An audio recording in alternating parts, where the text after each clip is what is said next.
All right, looks like we are live here on All Minus One. So today we are going to talk about the last man versus the inner man after the intro. See you then.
All right, welcome everyone. This is All Minus One, and my name is Bill. Well, hello, Ignatius. Long time, short see. Hope you're well. Yeah. I'm all right. I've had a stressful week. I didn't stream Thursday, even though I said I was going to, because I was looking for a car all day. Basically, am in need of a new vehicle and haven't gotten that accomplished yet, but hopefully that'll be taken care of this week. And then, a little while back, YouTube had given me a strike. It was actually last week, so I didn't get to stream on the Sunday stream last week and do this, and I didn't get to do it the week before because for some reason YouTube's 7-day strike was 8 days because I didn't respond in time, even though I responded the same day the strike was given. Yeah, I don't know. And then they gave me an email response back as I tweeted at them, which emailed them back today. You can see the response on my Twitter if you have that. Um, so that's I just throw it out there because I don't really care anymore. Um, but that's at Marine Echo 26 on Twitter, and um, essentially they were like, "Oh, you violated these policies. Da, da, da. You can't say certain things." And I'm like, "I never said those things that you say I can't say. What did I say specifically?" Well, they can't point to that because they know if they point to what I said, that there are hundreds of large political and social commentary YouTubers who will have said the same thing that they didn't strike. But it's not about being even-handed. It's about gatekeeping, and it's about their corporate overlords. It's about them making money because they run at a loss every year, and so they wish to turn themselves into Netflix, essentially. You know, they wish to have their own content and all this other stuff. They'd like to get rid of everybody on the platform who isn't in line with their thoughts, which is why they prop up like guys like Will Smith a few years back in the YouTube Year in Review, which used to be about actual YouTubers, not famous people in Hollywood who are fake and synthetic. Yeah. So, with that though, guys, we're going to talk about why this is going on. And so I have a lot of stuff I want to cover. I have a lot of videos. I don't know if we'll get through it all today, which means I'll just pick up next Sunday to cover the rest of this, because this is actually one video that I wanted to make in one shot. It's been 3 weeks, so I haven't looked at all this material in a while. But I can tell you that it's dense material, it's philosophical, it's spiritual, and it is eye-opening if you aren't aware of these things. So as an aid, I'm going to use several videos. So we'll give those people credit. And we're going to discuss the ideas presented therein. So let's get rolling. Is the history of the next 2 centuries. So this is, what is this channel? It's externalized, I believe. Let me look it up, make sure. I also didn't get a lot of prep in for the show today as far as reviewing stuff because I had I have a crazy baby.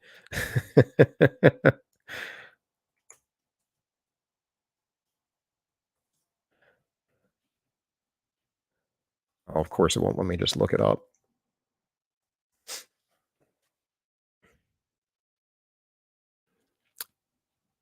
Yes. Or no, it's not externalized. It's eternalized. Let me do a screen share.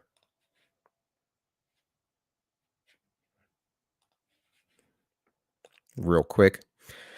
Because I think it's important. You guys know where I am pulling stuff from, of course. And, we don't want to just be taking people's work and pretending like it is our own. Not that I would do such a thing, but got a lot of great stuff on this channel for philosophy and whatnot. So go check out his channel. My only criticism of the channel is the guy sometimes the way he sounds, his voice can be kind of I don't know, lulling, like a lullaby. Nothing against him. I'm not saying he's boring in any way, shape, or form. Just saying sometimes when I'm listening to stuff, I'm listening to a lot of stuff all the time. I'm thinking about a lot of things. Certain voices are better than others to, energize you. So, oh, hey, Shelly. Also, my camera's looking weird. My color's looking weird here. I'm gonna see if I can open a window here. But let's start with the video. I'll go mess with the lighting here in a second.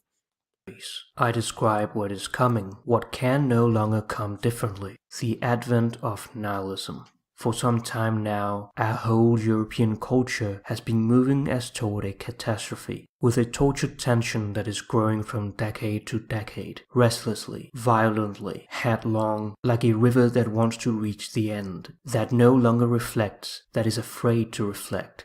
Nietzsche provided the first detailed diagnosis of nihilism as a widespread phenomenon of Western culture. There are various forms of nihilism: epistemological, in which knowledge does not exist or is unattainable for man; cosmic, where the cosmos is distinctly hostile or indifferent to humanity; moral, that no morality or ethics exists whatsoever, etc. Nietzsche was concerned primarily with existential nihilism, which encapsulates all forms of nihilism since it posits that life as a whole has no intrinsic meaning or value.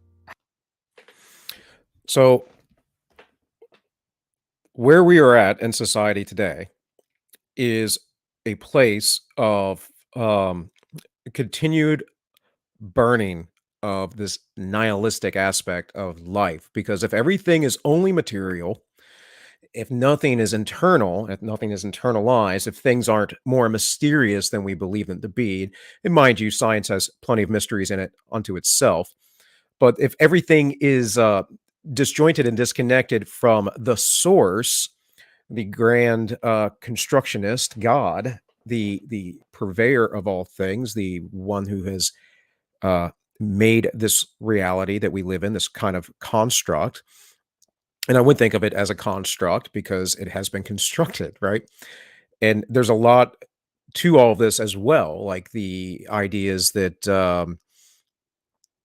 um, was it Donald Hoffman puts forward about consciousness, and that we can look at consciousness similarly as we can look at the observers. These are, scientific things, but um, everything is an observer to something else essentially, but that consciousness is the fundamental construct of reality, not what we perceive out here in the physical. And that might seem very hoity-toity, might seem flighty, it might, whatever. It might seem woo-woo, I would say, right? A little new agey, but it's true. It's true because consciousness and perception is what shapes our world, and other beings have different types of perception and consciousness, right?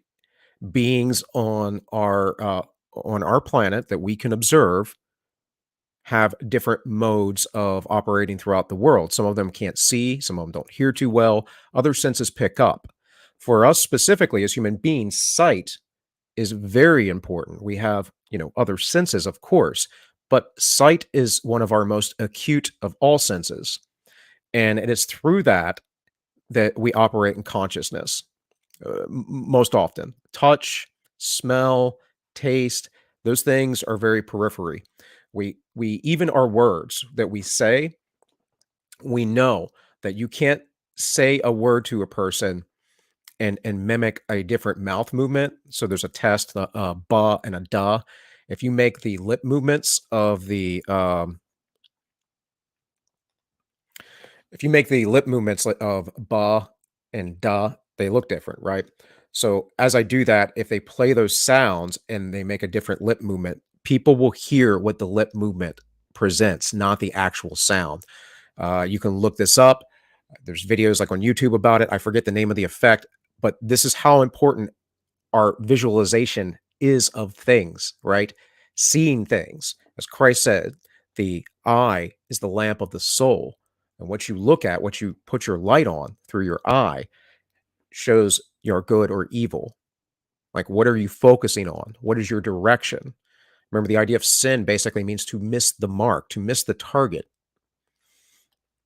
So, all important concepts. And what did we do in the Enlightenment? Well, we missed the mark, we missed the target. We went over the target and we decided that everything was merely material, and man cannot live that way.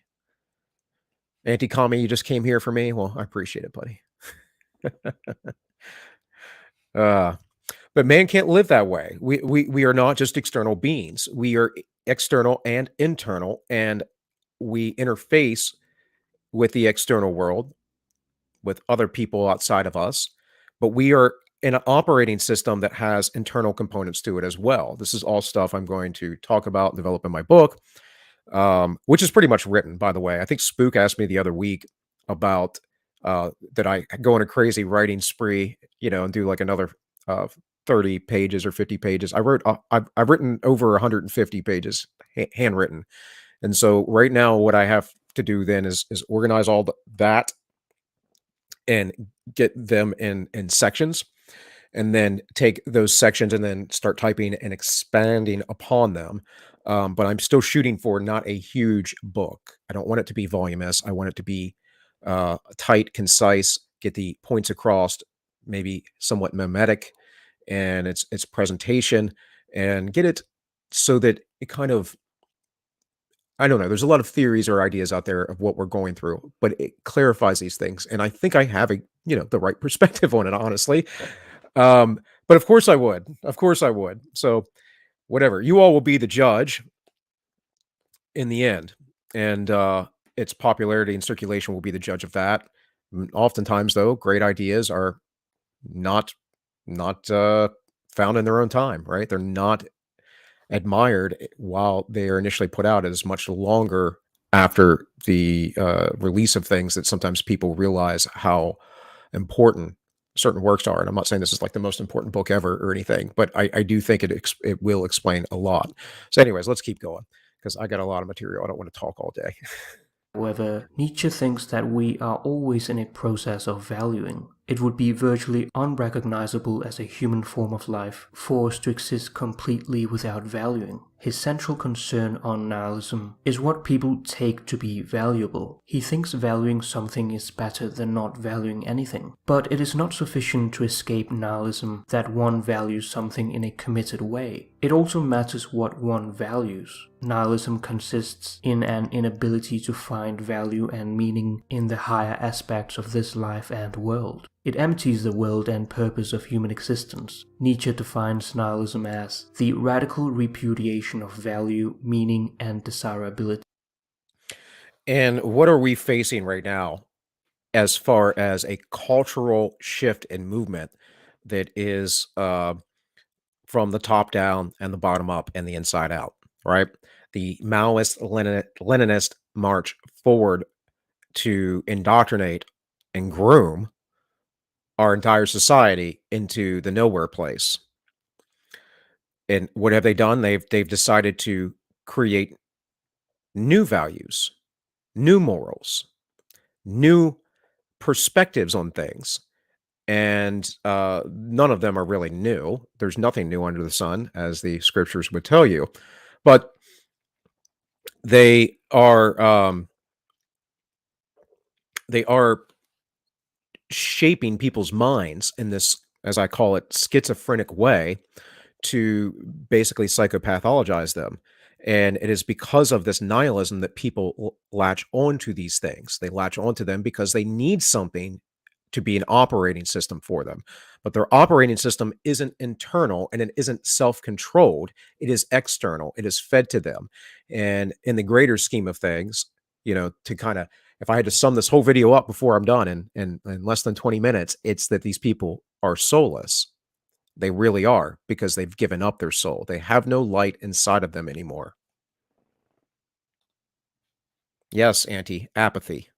The problem of nihilism becomes especially explicit in Nietzsche's posthumously published work, The Will to Power, an anthology of selections from his notebooks. However, these notebooks should be considered with caution, since they were not ideas that he himself published, and must be viewed carefully with the work he published during his lifetime. There are various manifestations of nihilism for Nietzsche throughout his works, which we can classify as nihilism as despair, nihilism as disorientation, and nihilism as a lack of higher values. Nietzsche associates nihilism as despair with Schopenhauer and Buddhism. The Schopenhauerian nihilist maintains strong value commitments which say that suffering is extremely bad. The world contains a great predominance of suffering over pleasure. We are perpetually buffeted between the unpleasant states of pain and boredom. The little respite we receive is fleeting. Existence is bad, and it would be better for us never to have come into being. Likewise, the Buddhist condemns existence and seeks to detach himself from it. They seek to liberate themselves from the cycle of aimless drifting in mundane existence, while Nietzsche believes that one should remain faithful to the earth. Nihilism as disorientation is associated with Christianity. The Christian is not a despairing nihilist, for he is reassured by the possibility of a heavenly redemption. Christianity is an antidote to the despair of meaninglessness. Heaven is the most valuable place in the world. It is the salvation of man, the entry into the kingdom of God, a source of eternal bliss and peace. The disorientation is best seen in Nietzsche's famous parable of the madman. All right, before we go forward with that, just a few things to note. Schopenhauer very much influenced Nietzsche. All right, so if you get into his works and the things that he says and his synthesis of his philosophical outlook, you'll see it in Nietzsche very clearly. But as far as the Christians go, the promise of heaven is not a Christian promise. That is a Gnostic promise. The origins of Christianity teach and taught for 300 years at least, and maybe 400, but that's kind of iffy because that's when Neoplatonism became the dominating feature of Christianity. That and Stoicism, the combination of Neoplatonism and Stoicism changed what Christianity was. And with that, then you get very influential people like Augustine, who was originally a Manichaean, which is a Gnostic system. It's a fatalist system, just like Stoicism. Some people could say, well, Christianity is fatalistic. No, it's. I mean, maybe as far as all of time, but not for the individual. But that's where, of course, later on you get guys like Calvin who are basically like, no, there is no free will. What are scientists telling us today? Well, they're saying the same thing. That tells me that that's wrong. Science can back faith, but not when it comes to that. Because the early Christians didn't believe in any of that stuff. But again, their belief is that the world would be renewed, and you would be given a renewed body. And this is very important too. And I've mentioned it numerous times.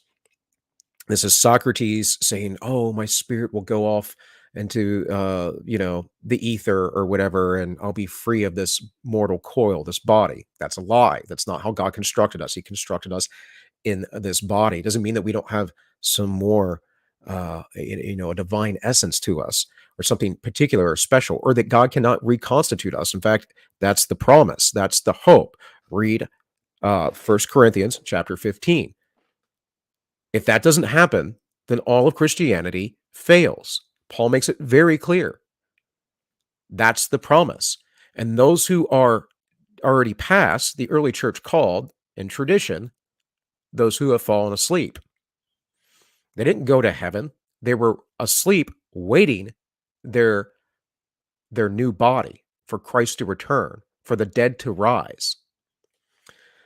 But as that gets twisted and changed, and people have this aspiration for heaven and all these other things, all of the lies, all the simulacra that comes out of the body of the church, and all of these writers who are becoming increasingly Gnostic themselves, increasingly Greek in mindset, instead of understanding the Jewish roots of these things, because the Jews would have known all this. They would have understood all this. It's in the Bible. I talk about it. Do you believe in the resurrection or not? That was a big argument between the Pharisees and the Sadducees. Do you believe in angels? Those kind of things. So by the time of Nietzsche's life and science destroying all these things, what does he see Christianity as? Well, he sees the simulacrum that you all see, that people think, that people tell me all the time. I just saw someone liked some response to some Twitter message. Again, it was like LMAO. Imagine being a Christian and not believing in the redistribution of wealth. What do you mean? Like, that's the Bible never teaches redistribution of wealth. It teaches communal upbringing. It teaches each other or people rising each other up. It doesn't teach socialism. Well, it says an exit, all shared in common. Yeah, in the church, those people who were living there, they were doing what dirty hippies were were figuring out when they became adults. They were living in a city in a life, and some people, yeah, they can't provide for themselves. Like my baby girl can't provide for herself. Got to take care of her. Does that mean that we're socialist in my household? No. But are we actually, in some manner, socialist? Are we sharing in common? Of course we are.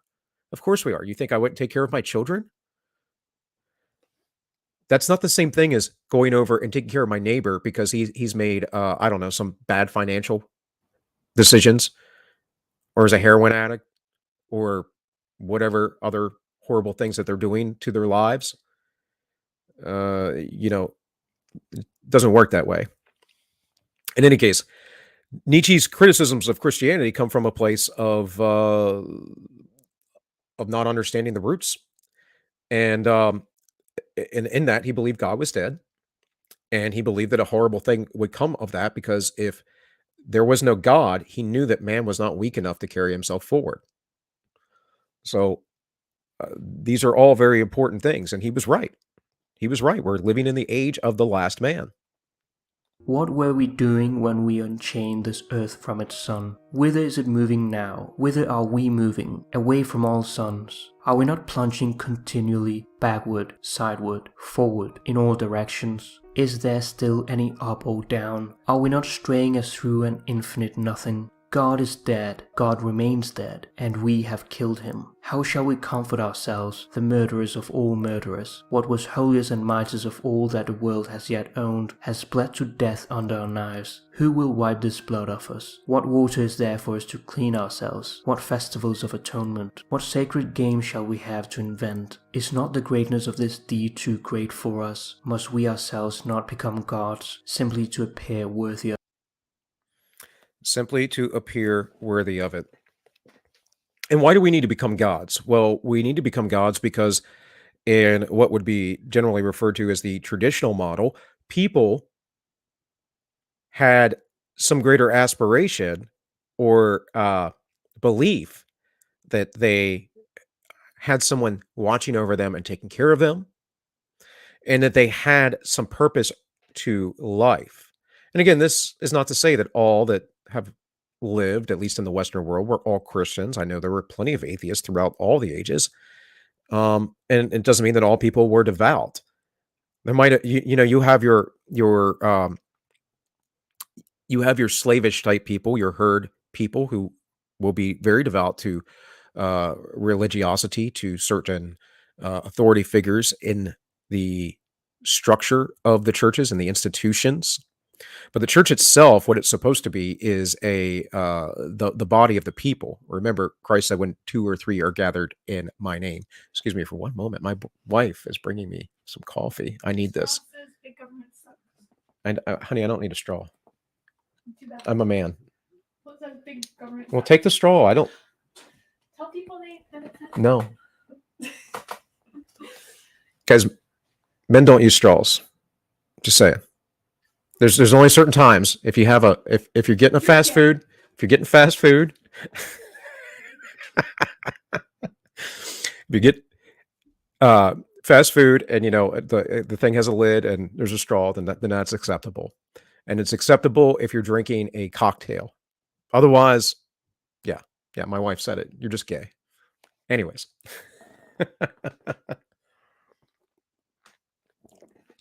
So I haven't had any coffee today, guys. So though I've been up for a while, I just realized when I got on here, I was like, it could be a little bit more sharp. So yeah. To that point, I can't remember what I was just saying. I was saying when two or three gathered in my name, I was thinking about what the church is. The church is the body. It's the people. It's not the institution. The church was always meant to be separate and individuated, right? And the reason why is because God is not here to establish institutions of men. In fact, that's what the number 666 is about. It's about the institutions of men and accepting that mark, that seal, that stamp on your life. So, in that, Christ said to the apostles when they were out trying to preach and teach to people, right? He said to them that as they saw others going about, he said, don't disturb them. If they're not against us, then they're with us. And he says a kingdom that's divided cannot stand. So you really have to understand that. Those people never even were with Christ himself. They might have heard him preach and they went around spreading the word, and the apostles saw them and said, Lord, they're teaching the same message you are. And Jesus was like, great, awesome.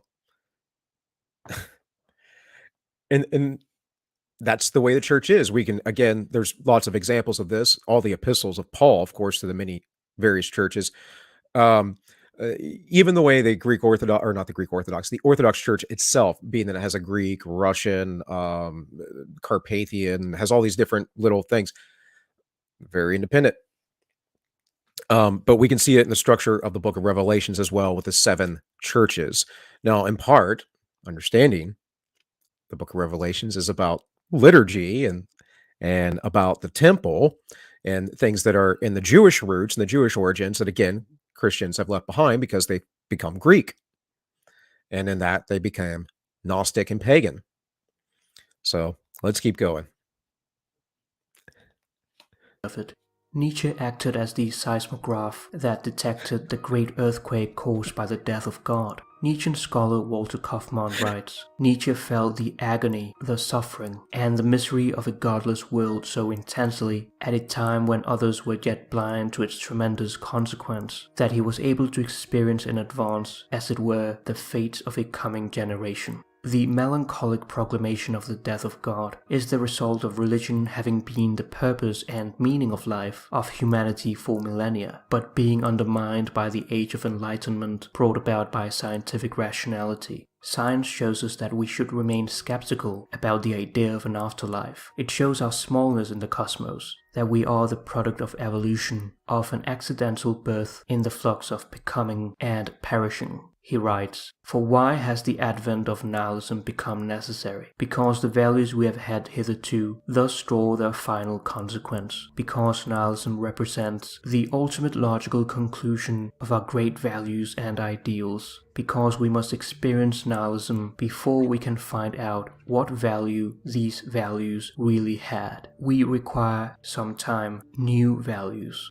When we find out that the world does not possess the objective value or meaning that we want it to have, or have long since believed it to have, we find ourselves in a crisis. For the Christian, there is no God to guide us, recompense us for suffering, grant us meaning. Christianity had thus built a self-destructive tool. It is a lower form of nihilism, but nihilism nonetheless. The end of Christianity lies at the hands of its own morality, which cannot be replaced. In the sense of truthfulness that is nauseated by the falseness of all Christian interpretations of the world and of history. We have outgrown Christianity not because we live too far from it, rather because we live too close. Christianity was an interpretation that posited itself as the interpretation. Nietzsche believes that this dissolution leads beyond skepticism to a distrust of all meaning. It is based on the error of placing the highest values as the first ones, rather than the last ones. So the impetus of Christianity, according to Nietzsche, of its own death and own destruction, was the truth. The problem is that people weren't seeking the truth, aren't seeking the truth. They're seeking gratification, and they're seeking gnosis. Gnosis is not the same as the truth, folks. Gnosis is the belief that knowledge is, which to some degree it is, but knowledge is powerful, and it's all powerful, and it can cure all things. It can create all things. It can reveal all things. This is the lie in the garden from the serpent, right? You will be like gods because you will know the difference between good and evil. You lost your innocence when you learn that knowledge. And it's a simple tale, but it's not like the fruit had some sort of magical power. It's just that they disobeyed. And this, in a Platonic sense, right? And this is where the church took this, right, as an allegory, is actually true. It's real. When you do something that is not in of yourself, is not in your nature, you violate yourself. And in that violation to your inner man, to your moral code, to your ethic, you then make yourself weaker. And then you can do it again. And like I tell you guys all the time, I'm not a great person. I mean, I'm a pretty nice guy. I try to do great and good things now. But I have the struggles all people have with their inner man, and I have a past. I have a past that I'm not proud of because I was shattered in my inner man and I violated because I was damaged inside. I end up damaging myself more by violating that even more, my own ethics, my own codes, and went down rabbit holes that I didn't expect. Like let's say, um having a girlfriend, significant other, whatever, and then, you know, going and sleeping with another girl. That was not something I ever did when I was younger. Once I was traumatized, once I was destroyed, that was something that I eventually did. But the first few times I did it, I can tell you, I was felt very bad. I don't mean just like emotionally, I mean like physically, like shaken, sick, ill, weak. A few years later, I could sleep with anybody I wanted to for any reason and not really feel bad about it. That that's that slippery slope, right? That's that downgrade. And of course, I got away from that. I pulled myself out of that. That was my own nihilism. But the point is that when you start succumbing to that thing, the gnosis, and in part, that is sinful things as well. Well, don't you want to go? Don't you think you should go sleep with like 50 people so that you know that your partner in life is going to be the best sex you ever had? No, no. And in doing that, you demoralize yourself instead of instead of seeking that pleasure. That sure, maybe someone else could give you better pleasure in that intimate relation. You're defeating the purpose of that intimate relation, which is the connection and bond that you're supposed to have with your partner and no one else. There's something special there in that. But in any case, the truth, right? The truth is not the same as gnosis. Gnosis is almost like about how can I solve the puzzle? And what we're finding scientifically is that the infinitesimal fractorial reductionism, which is what they basically are doing. They're constantly reducing things, and then they're just finding that it gets reduced even further and further and further. Gets us nowhere. We can get into quantum mechanics, quantum physics, which again I'm no expert in, but I know basic things about it, and they go down to like the quarks and different things. And I think what is it? A Planck is the smallest form they found now. They just keep delving further and further down. Yet, what's probably true is that the the notion of these things are they're not really the foundations. They're not really the fundamentals because it's consciousness that is, and that's what, as a representation more than anything, is what God is. Right? He is the first consciousness. So again, we can look at what the material world is and try and break it down, but it's not getting us any closer to understanding our deeper purposes and our deeper meanings in our lives. It's not giving us any inner drive from the inner man. And the external is the three-dimensional world that we live in, right? Space-time. Of course, space-time as a concept, as a notion, again, not to get like way over your heads here, is dead. It is absolutely dead. Space-time is not the foundations of the universe. They're starting to believe, starting to figure out. So it's data. It's what we see in the construct, but it's not the foundations. And there's going to be a problem with science here soon where it's going to be dead. And in fact, I am proclaiming that, much like Christianity was. Why? Well, science too has lost its roots. Science too has drifted away from its origin and its purpose.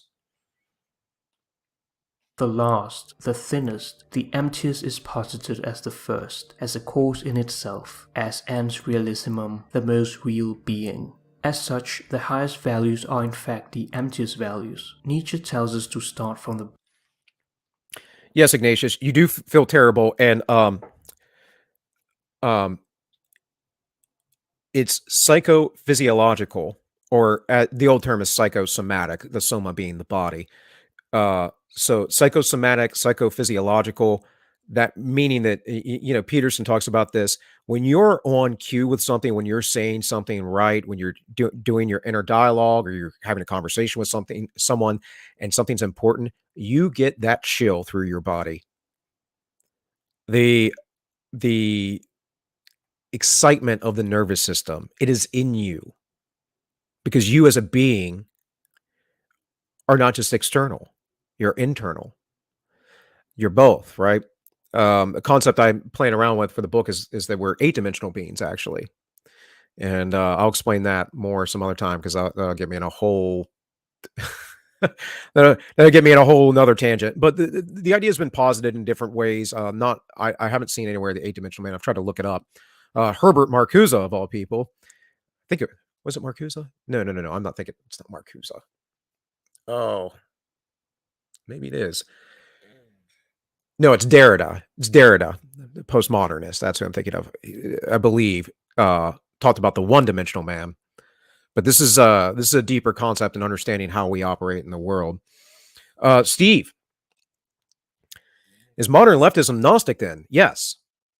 Go back and look for my videos with Aiden Paladin, because I talk about this with her. Now, one of those videos was struck and then reinstated like 4 days later, or no, like a day later or 2 days later. I forget when it was, because I appealed it, and then struck again 4 days later, to then not be reviewed, the appeal, for 6 months, which is funny because YouTube told me, well, your strike doesn't start until you address it. And I'm like, huh? Since when? But, there are a bunch of liars. If you guys missed the very beginning of the show, I mentioned this, that, my battles with YouTube from the last week or so, I've been tweeting about it. You guys can find me at Marine Echo 26 on Twitter. So then you can know my secret identity. No longer know my secret identity, but know the real me. I don't get on Twitter a lot, but if you guys are on there, yeah, at Marine Echo 26, you can follow. And I basically posted their email. I posted what I responded back. Mind you, there's a few misspellings, not much. I put gatekeepering instead of gatekeeping. I was typing with my thumbs, though, and I put both instead of but at one point, I believe. So whatever. Don't really care. It doesn't really matter. Anyways, back to the video. Bottom, focusing our attention on this life and building up from that. The Christian is a nihilist in disorientation because he's... Actually, Steve, let me address that. They believe everything is a social construction, that reality can be changed with words. They're Gnostics not through that. They're Gnostics because they believe that by espousing belief that they are going to go to heaven, as it were. They're obviously not going to go to heaven, but that's where the nowhere place is, right? Utopia is the nowhere place. That's when I'm saying nowhere place, that's what I mean, utopia. The nowhere place is their heaven. And if they say the right things, because they don't have to actually live them. Remember that too. You do not have to live properly in the leftist construct. You just have to espouse the proper things. That's Gnosticism. The whole summation of religious Gnosticism is that. And that's what the early church was fighting against. That's what John was talking about in 1 John, when he says that those who say that Christ did not come in the body are antichrist. Why? Because the Gnostics said that Christ didn't die on the cross. It was just a vision. It was an apparition of him on the cross. He didn't actually go through that torture and that suffering. Again, that is, well, one, it's absurd, but two, it destroys the entire point of Christianity and the deeper meanings of it. And so when I write this book, The Synthetic Society, I'm addressing the problems with the society, how we got here, why we're here, what's wrong with these people. And there is religious undertones in there. It's a, socio-political, philosophical book primarily. But I'm going to write a second follow-up book afterwards called The Eight-Dimensional Man. I will talk about that in the book, in the Synthetic Society book, but I'm really going to delve into these things deeper there. And then going back to the embodiment thing, which is very important, that thing I was talking about, Socrates and the soul leaving the body and all that. No, you're an embodied being. But the belief of that has carried on, and it has carried on through Christianity as well, where we forgot in most Western traditions of Christianity, we have forgotten that the soul and spirit are not the same thing. And so we just have body and spirit. Well, where's the soul? Or we just have soul and body. Well, where's the spirit? See, we've forgotten that. And that's all because of the Greek philosophical, Neoplatonic beliefs that were put into the church. Stoic beliefs as well, other Gnostic beliefs. And when they, what that leads to is a fundamental misunderstanding of our operating system as human beings. So Descartes, so someone mentions being Cartesian, they're talking about Descartes, and Descartes generally, what a Cartesian would believe is that we have ingrained and inborn certain things. So to a degree, I would be a Cartesian. But those ingrained things was not the only thing that Descartes spoke of. He talked about the mind or the soul being a separate entity from the body. There's a great book called Descartes' Error that you should read from a neuroscientist of some sorts. It's been a while. So I can't remember the guy's name either. But he talks about, people like Phineas Gage, which most of you probably have heard of, the guy with a rod that went through his brain and how his behavior changed. Well, that is the evidence of what was already known in the ancient world, at least by the Jews, that, yeah, you have to be embodied. Your body is part of your soul. That's all that all goes together. This is also why the whole transgender thing doesn't jive, guys. It doesn't jive. You're mentally in a bad spot. Your soul is in a bad spot, which is why you believe you're not in the proper body. We might like to have different bodies than what we have. I actually, I was about to say I'd like to be taller, but I actually am glad I'm not, because if I was a tall man, I may never have gotten out of my man whoring phase, because it's a lot easier for tall guys. But man, there are all things that we wish we had in our bodies that we don't. And especially women, man. I don't know a woman who's not satisfied with her body. If she's got like what guys would consider a nice butt, she thinks her butt's too big, or she's got, big boobs, she wants smaller ones. Girls with smaller ones want bigger ones, that kind of stuff. And we just have to accept who we are and then work in that, in the inner man.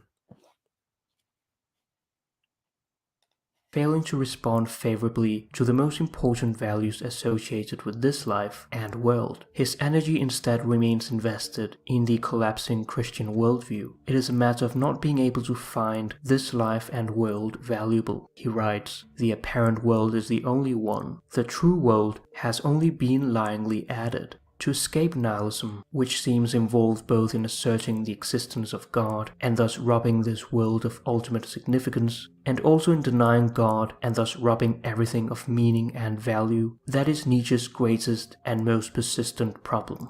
Those who follow Schopenhauer, Buddhism, and Christianity are all under the influence of the ascetic ideal, which Nietzsche describes in his Genealogy of Morals. The ascetic has historically renounced his earthly pleasures in favor of a self-denying and abstinent life, living. So the important part here with Schopenhauer is the will. And Schopenhauer posited that there was something inside, the inner man, the drive inside of you was the will. And some people's wills point them towards good things, and some people's wills point them towards bad things. And so Nietzsche plays with this and calls it the will to power, right? That's not correct, though. That's not correct. Will is a thing, but it is the self. And the self is the dimension of your being that regulates all the other 7 dimensions. It is the point at which the inner dimensions and the outer dimensions unify. And that's what runs your life. And if you don't develop that self and you don't develop the inner man, then you will likely be doomed to the wills of others. And that is the synthesized man. That is the man that is controlled completely by external forces alone. In poverty, humility, and chastity. This is a means for dealing with exhaustion and disgust with life, and gives meaning to one's suffering, staving off nihilism. However, Nietzsche argues that it brings a more venomous suffering into earthly existence. This world is to be transcended and is a mere bridge to another existence. In other words, Nietzsche does not devalue the ascetic ideal, for any meaning is better than no meaning. He observes, however, that it is still a form of nihilism insofar as it is a will to nothingness, a will opposed to life. All of Nietzsche's work has one important theme, life affirmation. This is his main focus. He wrote for a minority, hence the subtitle of Thus Spoke Zarathustra, a book for all and none. Finally, we have nihilism as a lack of higher values, represented by the last man, one who is conformist, mediocre, and perfectly happy to be virtually the same as everyone else. Which brings me to AA's comment here. Yep. And gooding to you as well. I just saw that. So glad you guys are here. I also just realized, again, like I said, I was off. I literally put the stream together. I mean, I've had the stream ready for 3 weeks, but I literally put the stream together up today, last minute. And the reason why, guys, I don't put like I'm going to be streaming days and days ahead of time, even though I know that would probably be helpful, to let people know, is because I can't always stream when I want to stream. Things come up. So, but yeah, my little girl is just being pretty wild today and stuff. So kind of got to it last minute, but I was going to say something about that. Oh, yes. I forgot to make the point to you all. Hey, if you'd like to donate, all that stuff, links in the description, that whole spiel. Also, though, go to Rumble, because if YouTube goes to strike me again, if my strike doesn't expire and I get a second strike, I can't stream on YouTube, because if I get a third strike, my channel will be completely annihilated. And I'm not really willing to risk that right now. But what I am really willing to do is continue to stream over exclusively on Rumble, and YouTube can, screw off, because they're tyrants. They're book burning Nazis. And, one of the things I told them, I'm like, what do you, my channel's tiny. I get like 0 views basically in the total scheme of things, of videos on YouTube. And the things that I say that you're saying I can't say, medical misinformation or whatever, I've never said anything that big YouTubers, people that get, hundreds of thousands of views or even millions of views, even just tens of thousands, say. They say it all the time. I just watched Jimmy Dore this morning saying stuff about the jab. Nothing I haven't said. The difference maybe is I've been saying this stuff a lot sooner than a lot of other people. Now, when I did find out some more about some things, I felt a little bad that I didn't dig into it deeper, but, you know, my general demeanor about what was going on was correct. So, please go to the Rumble. If you're watching on YouTube, subscribe there because I'm not gonna stop streaming. I'm going to be still doing it if I can't go on YouTube. It's just it's what has to be done, because otherwise I'll never get the proper momentum. With that, I will also say I might not. I will try to stream Tuesday and Thursday, but realize right now, guys, I'm minus a car and I need to get a new car. So that's taking some priority, and I only have so much time in between work, and my wife has a car, my daughter works, so we got one car for three people. you know, and that makes it difficult. They simply do what others do. They are the mass men who seem very satisfied with their lowly comforts. Nietzsche describes him in Thus Spoke Zarathustra. Alas, the time is coming when man will no longer give birth to his star. Alas, the time of the most despicable man is coming, he that is no longer able to despise himself. Behold, I show you the Wrench in life is what life is, my friend. That's what life is. And anyone who denies that is, well, they're lost. Like, you're going to tell me that life is not a bunch of hoops that you have to jump through and pain and suffering and all of that? No, of course it is. Of course it is. It's our jobs to develop ourselves to ease that burden for other people. It's our jobs to be a light to present to the world so that they can escape those things or at least deal with them better. But yeah, I mean, I was quite frazzled Thursday. Man, Thursday was a frustrating day to try and get a car because first one I drove was not in good shape. Second one at another dealership nearby was sold that morning. And then I found a car, one that I wanted, and then the guy that had it was just being a pain, and it was late, and I was tired. I needed to get home. And then the other day, I found a car that was similar to that one, but it was a clutch instead of an automatic, which I prefer. And I prefer the clutch, that is. And called them. I got off work Friday night, came home, started looking for a manual transmission, and then found one not too far from me in PA. Called them Saturday morning, 9:30 a.m. No, there was no pictures of this car yet, but they're like a high-end car dealer, so I knew it was probably not going to be junky. And I talked to the lady. She goes, "Oh, I'll send you pictures. I'll text them to you." 10 minutes later, I get a text message. I didn't know this, but the car was already sold.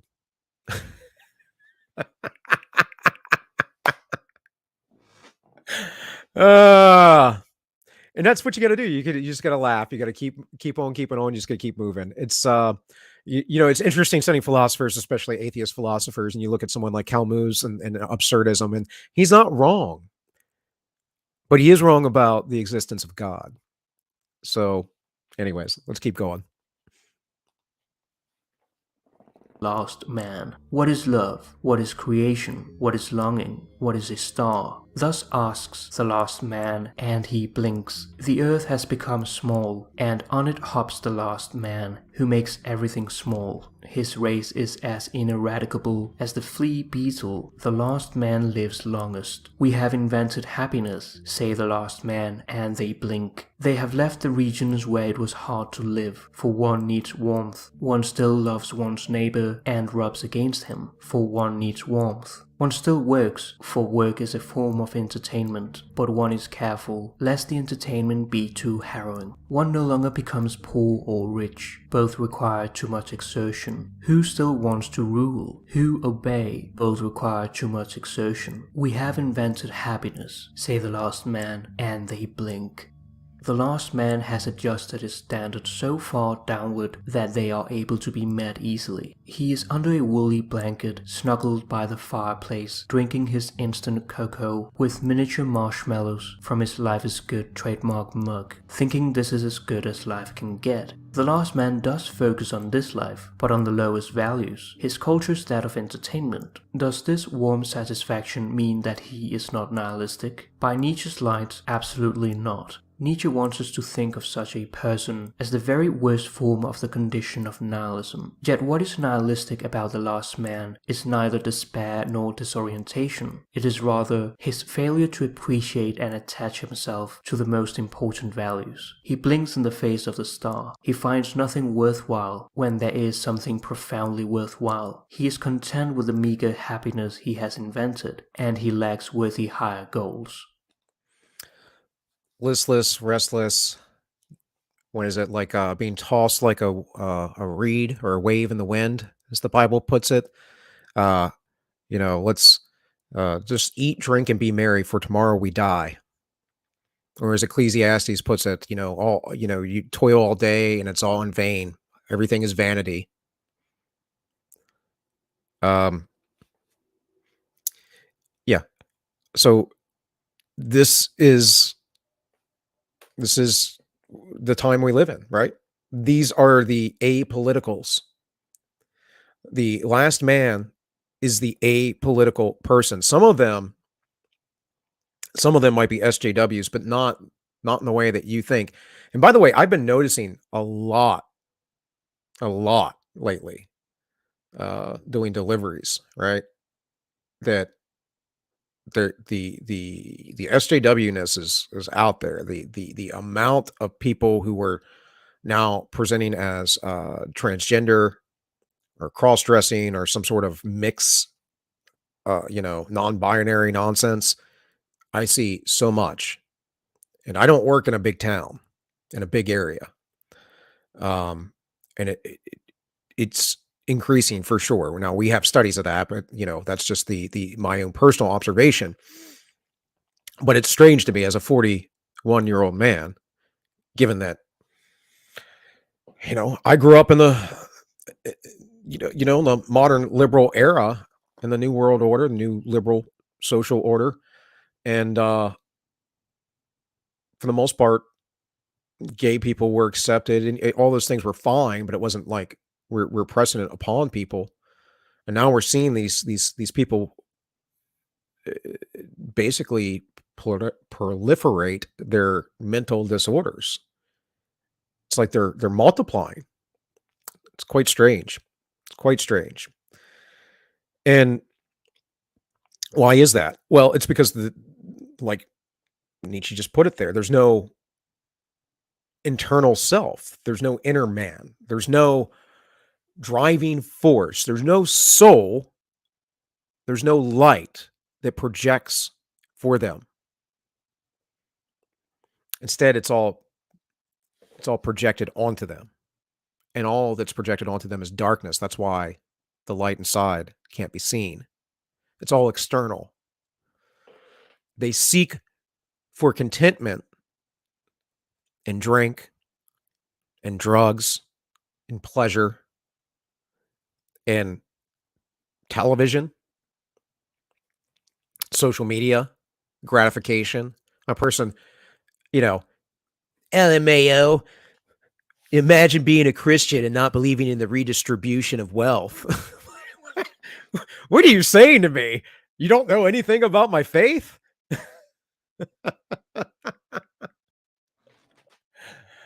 Oh, that's a synthetic person. There's nothing real about them.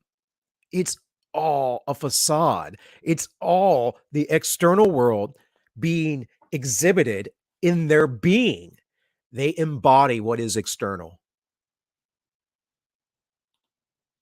In summary, we have nihilism as despair, Schopenhauer and Buddhism, nihilism as disorientation, Christianity, and nihilism as a lack of the higher values of life, the last man. This account offers a historical trajectory of nihilism and why things are getting worse in the descent toward the last man. Christianity valued lives in which one was devoted to more than just animal satisfaction, lives in which something that could give meaning to existence was sought. In their way, Schopenhauerianism and Buddhism played this role as well, in valuing, however perversely, a saintly form of life negation as the highest condition of human life. These views are still nihilistic, but at least they contain acknowledgement of the need for higher values, however misguided they may be. With the last man, the highest values have no value at all. They make everything small and live mediocre lives, in contrast to Nietzsche's idea of the higher man, or the Übermensch, who affirms life in its entirety. However, all these nihilists have something in common. They are people who have become detached from what is most valuable. These higher values come from hard-won achievement and experiences of struggle and striving. Sometimes this causes people to want to escape human existence since it is so difficult, which can take the form of life negation or even worse, indifference to all the most important values, even to such things as human excellence, creativity, and beauty.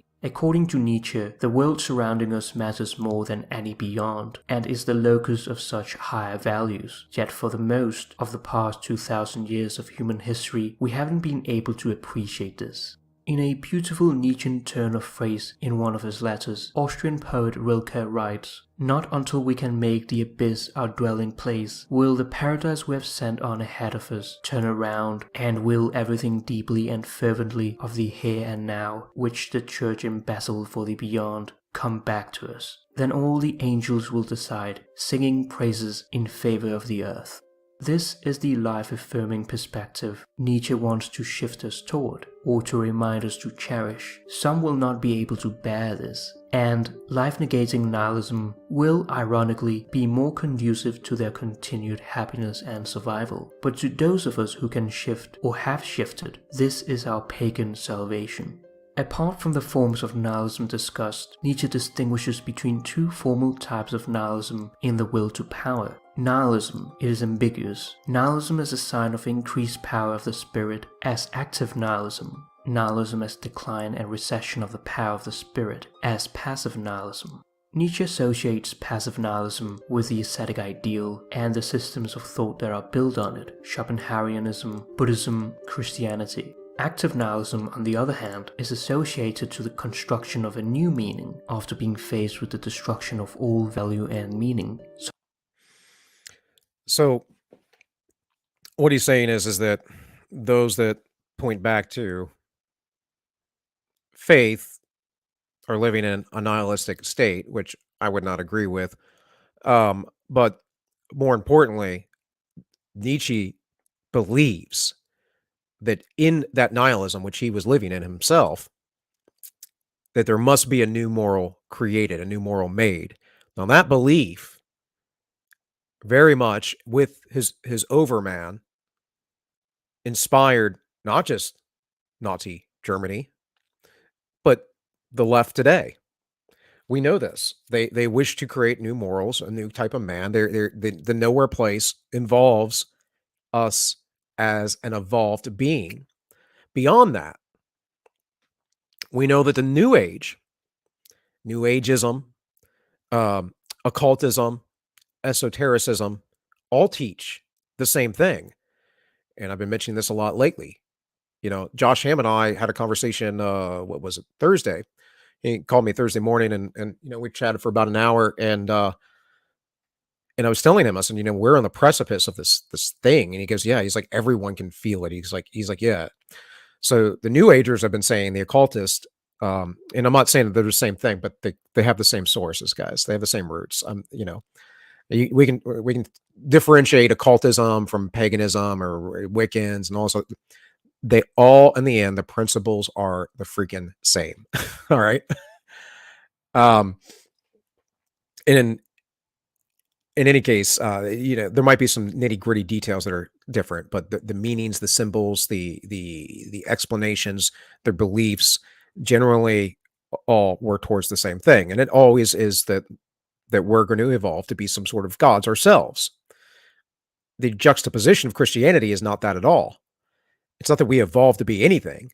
It's that Christ returns and restores order, and in that restores us to an ordered being in the way that we once were in the light of Adam, right?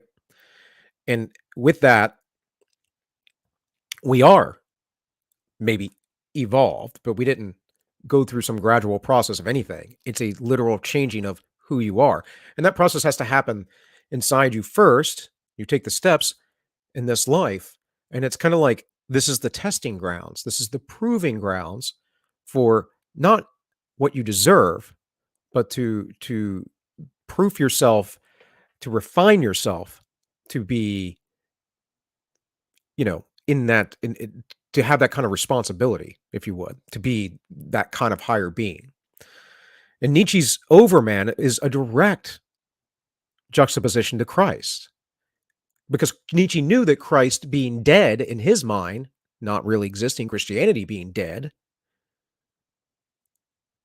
that there had to be some void to be filled with Christ, of Christ, that position that man held him as. So he came up with the idea of an overman. Of course, I would say all this is based on the notion of evolution. I'm not against the ideas of natural selection or any of that. I think that part's correct. But this belief that we randomly suddenly change into different kinds of beings is strange to me, because I don't see any evidence at all. Never have I had my hand held and walked through how it was. I've just been shown, well, we put these bones over here together and then these bones, and this proves it. No, that doesn't prove anything. Showing me a dozen different species and saying that they're transitional forms does not prove jack all. It just proves that you can interpret and manipulate data. That's all it proves. Yeah. So I want to, I think Tuesday, if I do stream, I want to talk to you guys about some occult stuff, and I'm going to show you some interesting videos, and we'll go deeper down that rabbit hole. But yeah, we are from various perspectives, and philosophers, they believe that we're entering the age of the meta modern. There's belief of the AI taking over and all that stuff going on, or that we'll have to merge with it, right? The transhuman agenda. All these things point that humanity is at some sort of precipice, some sort of tipping point. In which direction we go is all going to depend on, what we choose as individuals. There'll always be the collective. There'll always be the herd. There'll always be those directing people. But as individuals who are individuated, who have developed that inner man, we need to choose for ourselves what kind of lives we're going to live. Are we going to live in the world as the world and follow along with the world, totally external, or are we going to live some way better and build something better?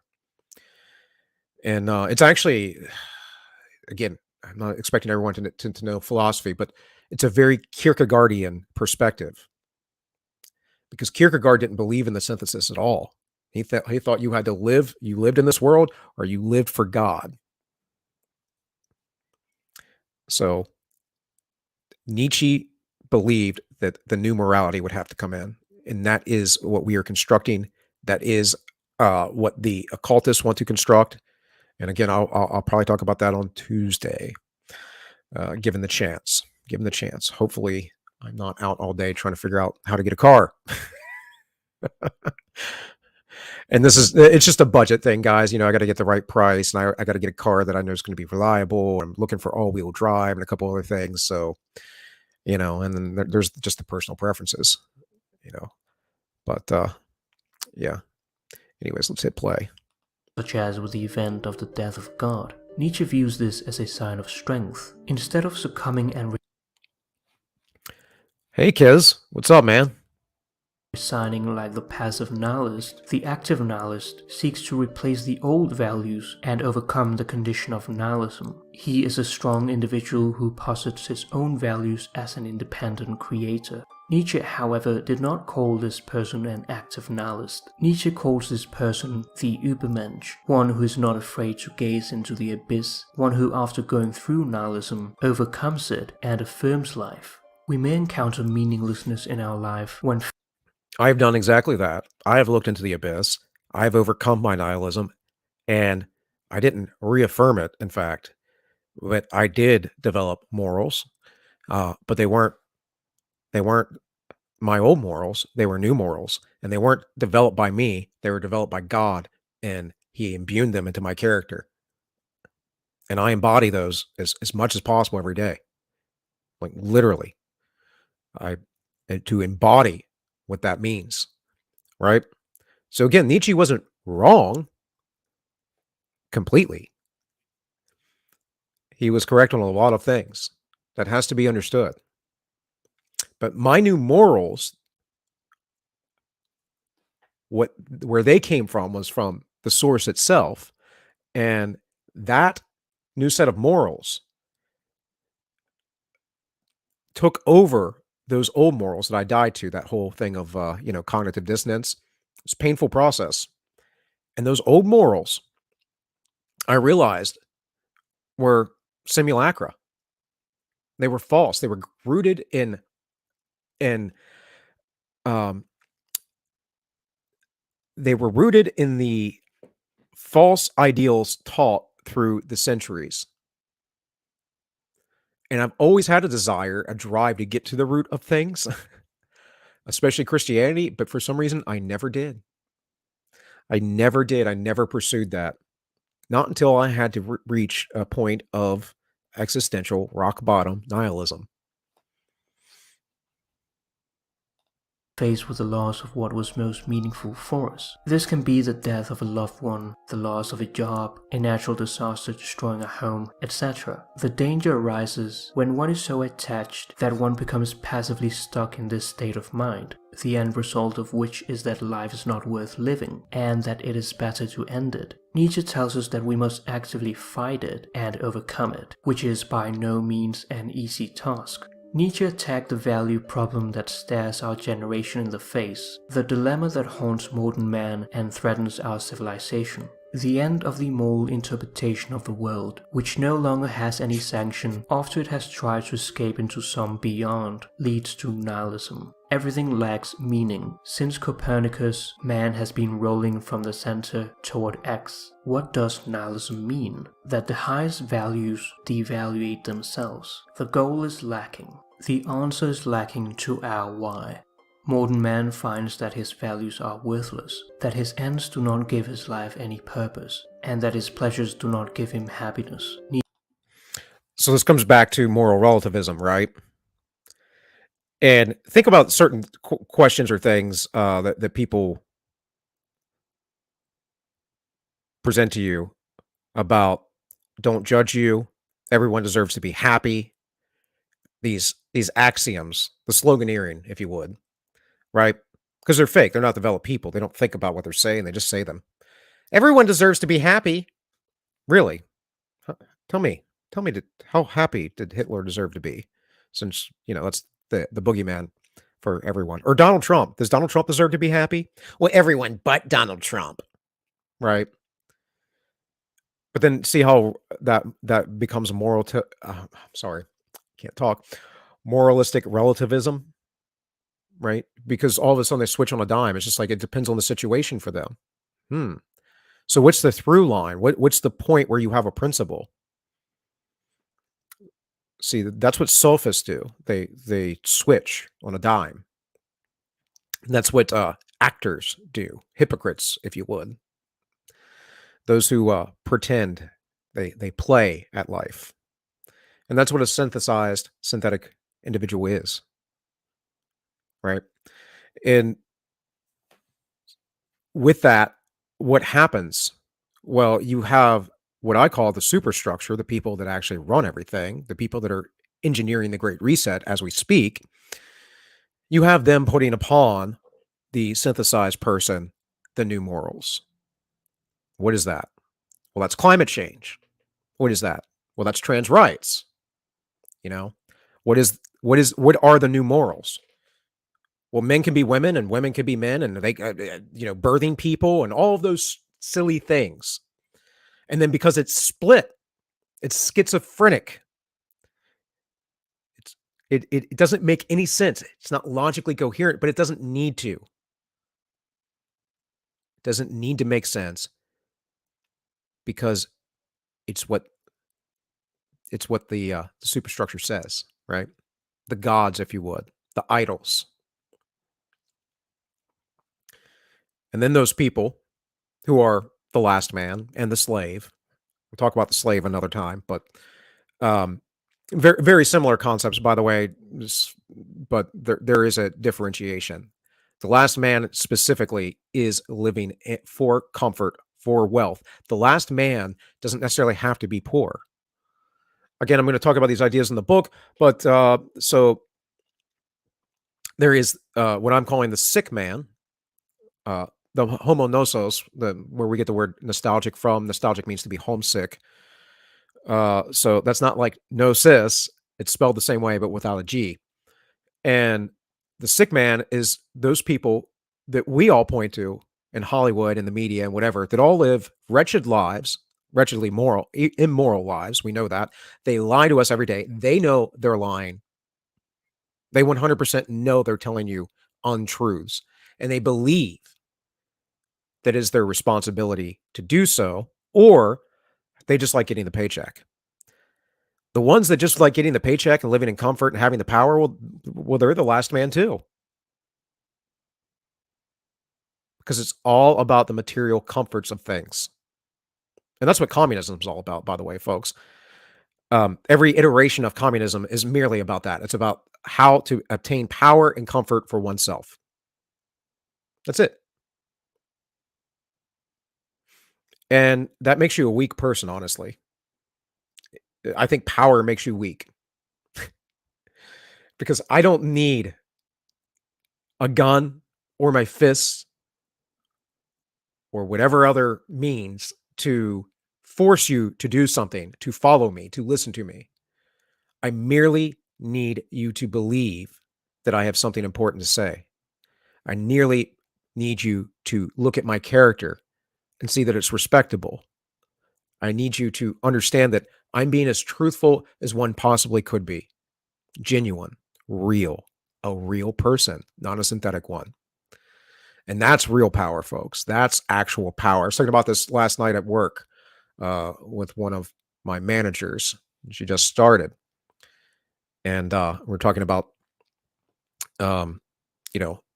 another manager there, the GM, who's operates on the do what I say, right? Not as I do kind of theory. And that doesn't work very well. That's tyranny. Because you have the authority, you can do that, but no one actually respects you or actually listens to you or cares to be loyal to you. And the minute that you are deposed, everyone will cheer. Real power is in creating bonds and friendship. Remember, Christ said in the Gospel of John, chapter 15, starts talking about the vine of Christ. And I'm not sure if it's in chapter 15 or right after that, but it goes on to say that there is no greater thing that a man can do for his friend than to lay down his life. Why is that? Well, because in this material existence, that's all that you have. How many communists would lay down their lives for a friend? They'd more willingly put their friend's life at risk, would they not? Now, I'm willing to lay down my life for a friend. I mean, I haven't had to do that yet, ever in my life. I've been in some hairy situations, that's for sure. But, you know, I'm willing to take the hit. What do you think that does in people's hearts and minds? Well, it endears them to me. It's because I'm a nice guy. You know, York's not around, but I helped him buy a house here in West Virginia. I didn't know the guy. He came all the way out from California. Came from California, didn't know the guy, helped him buy a house here. Why did I do that? Because that's what is good and right and righteous.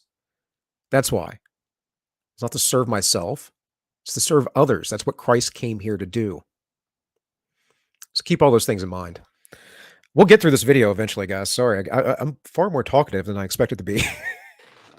Nietzsche's basic problem is whether we can find new values in this world, whether a new goal can be found that will give an aim to human life. In the present age, nihilism has been diverted into more secular alternatives to give meaning to one's life, such as the participation in mass movements. People who do not know what to do with their lives can fall into passive nihilism, which can lead to conformism, risking falling into the last man, or totalitarianism, a need for destruction, which was taken to the extreme in the 20th century and led to 2 world wars, the consequences of which have forever scarred humanity. Many mistake Nietzsche as a nihilist because of his destruction of the values mankind had preserved for millennia. He wanted to expose the false values through philosophizing with a hammer, not to smash but rather gently tap the idols in order to receive that hollow sound which speaks of false and empty ideas of gods that we idolize. Nietzsche The simulacra. So, what are the false gods that we idolize today? What does the last man idolize? Well, he idolizes the people in Hollywood, right? And they're most certainly the most sick man, the homo nosos, right? They're completely, utterly depraved, and that's who we worship. They are supposed to be the pinnacle of humanity. It's actually, it goes back to some degree. This is how the club works today, guys. Right? The eugenics kind of sort of went away, where people didn't they didn't keep interbreeding or trying to breed specialized person. What they've done instead is they've taken the best, and we do that. We differentiate those people by certain merits, right? So an example would be Tom Brady and Giselle Bündchen, right? So here you have the super beautiful model, and I know some people don't think Giselle's that pretty. I happen to be one. I think she's a pretty lady, but I don't think she's like, the bee's knees. But I've never met her in person. You never know. Sometimes, I mean, women in person can be like, just like stop you in the tracks, like Medusa, right? But there's an example of that. And so what they do is they get these people to then repeat the new morality for you and set it upon high. And the masses just follow it, right? Because they're idolizing them. Or your news anchors. I mean, we know a few months ago it was going back around, Misha Brzezinski talking about their job to tell you the news. Well, yeah. They're flat out telling you that, hey, it's our job to synthesize you. Don't you listen to anyone else. It's our job to be your gods. It's our jobs to tell you what to embody.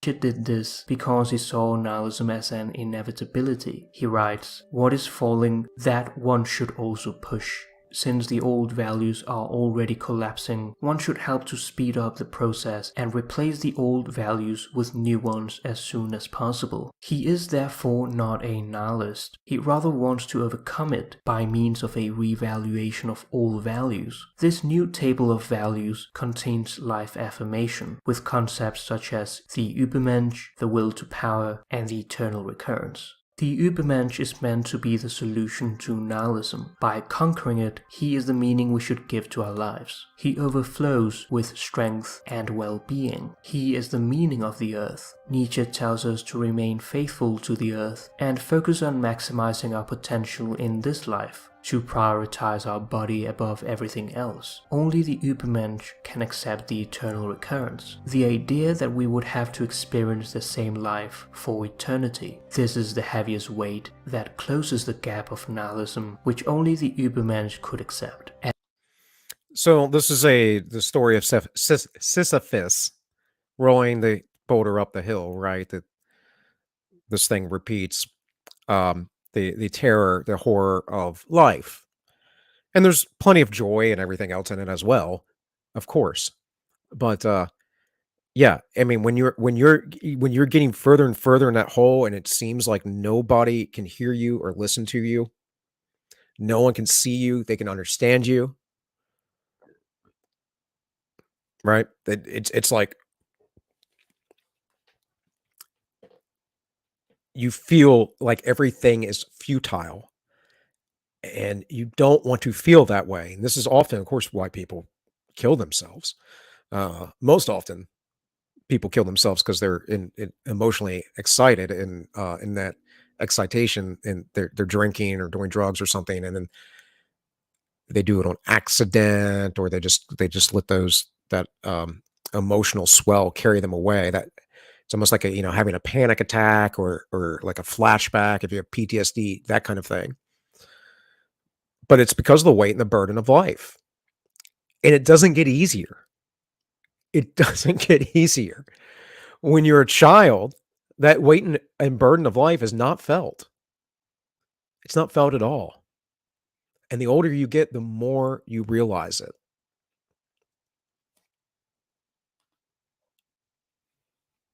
As he is the highest life affirmer who loves his fate, my formula for greatness in a human being is amor fati, that one wants nothing to be different, not forward, not backward, not in all eternity.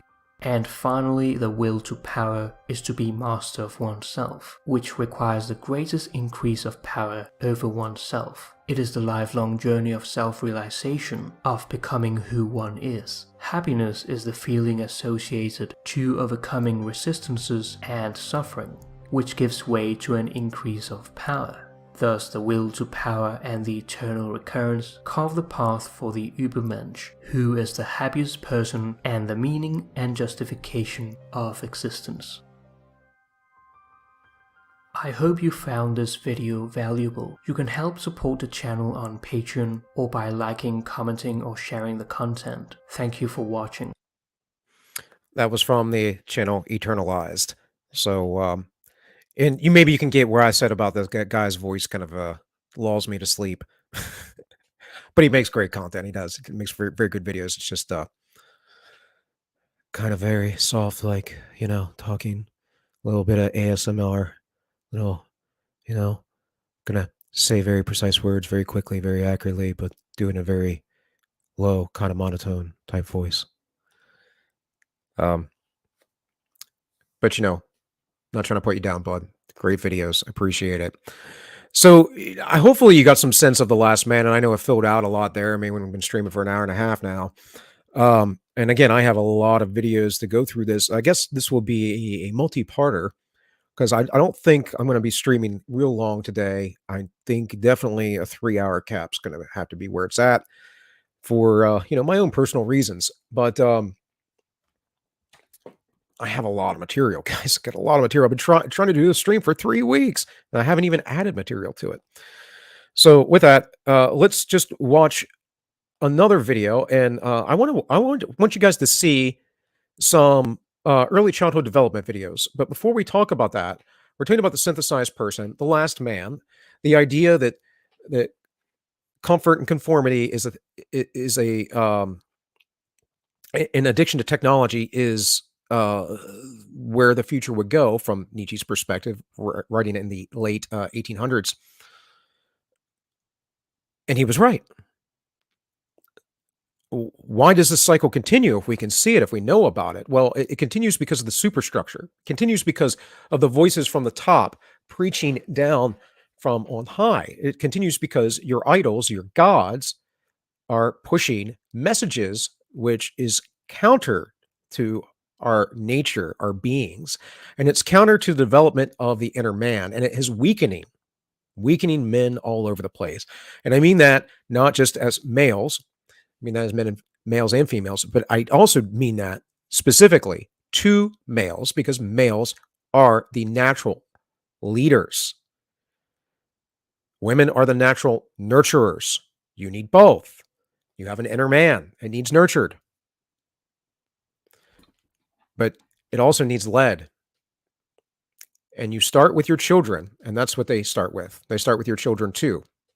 And so they groom them. And we all know this. Here's a little video from Jordan Peterson and speaks to this directly.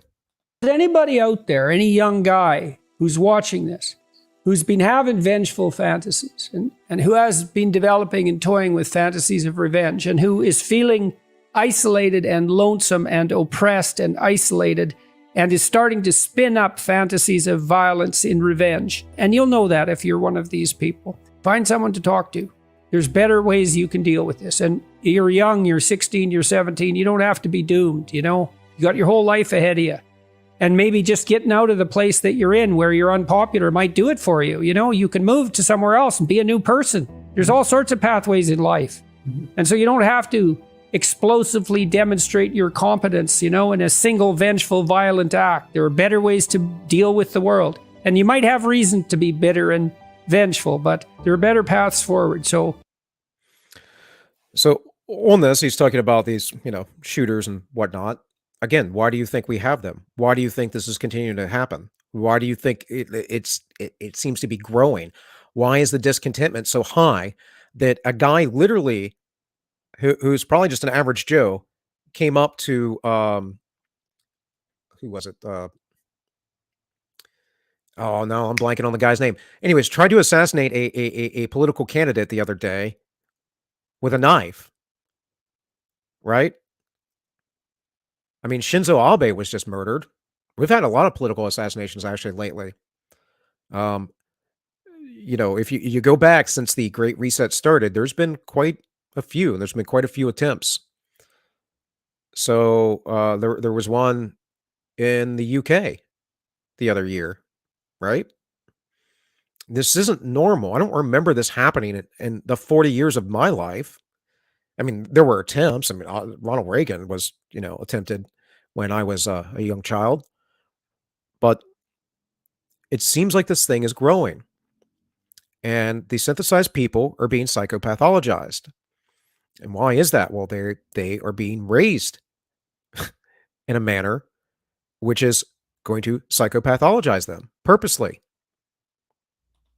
find someone, a teacher, a principal, someone, a policeman if it has to be.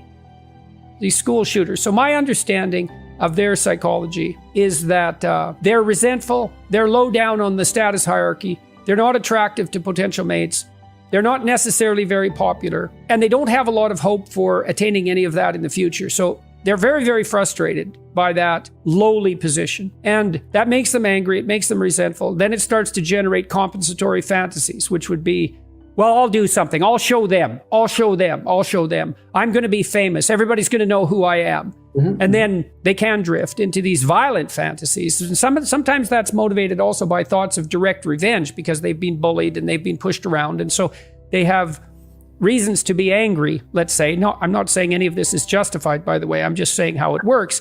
And then they brood for weeks, months, and years developing these fantasies of violence.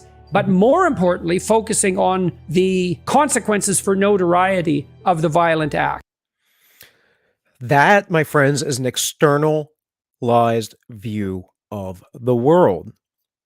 It's not about how can I get myself out of this? How can I become better? How can I make these things not happen to other people? It's, man, the world has oppressed me. The outside world's got me, and I need to do something about it back. Right? That's someone who's synthesized. They're lost. They become soulless. Their light has been extinguished. And if they were to look into their inner man, they would find the abyss. They would find the darkness. They would find the outer darkness as well. But why is this happening? Well, we're being told any number of things that is contrary to our beings and our nature. Society, in itself, has a kind of psychopathic grip upon people because it is meant to force you and not acknowledge that you are a self, right? it's meant to force you to conform. And cities, I mean, cities have always been wicked from ancient times. It's the place where wickedness occurs. And cities are the ones that drive all these things.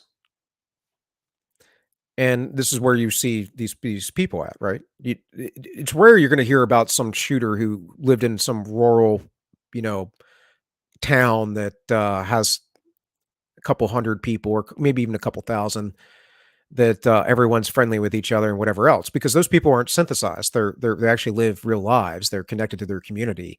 Their immediacy of need is all around them, and it's not a bunch of propaganda on the news every single day.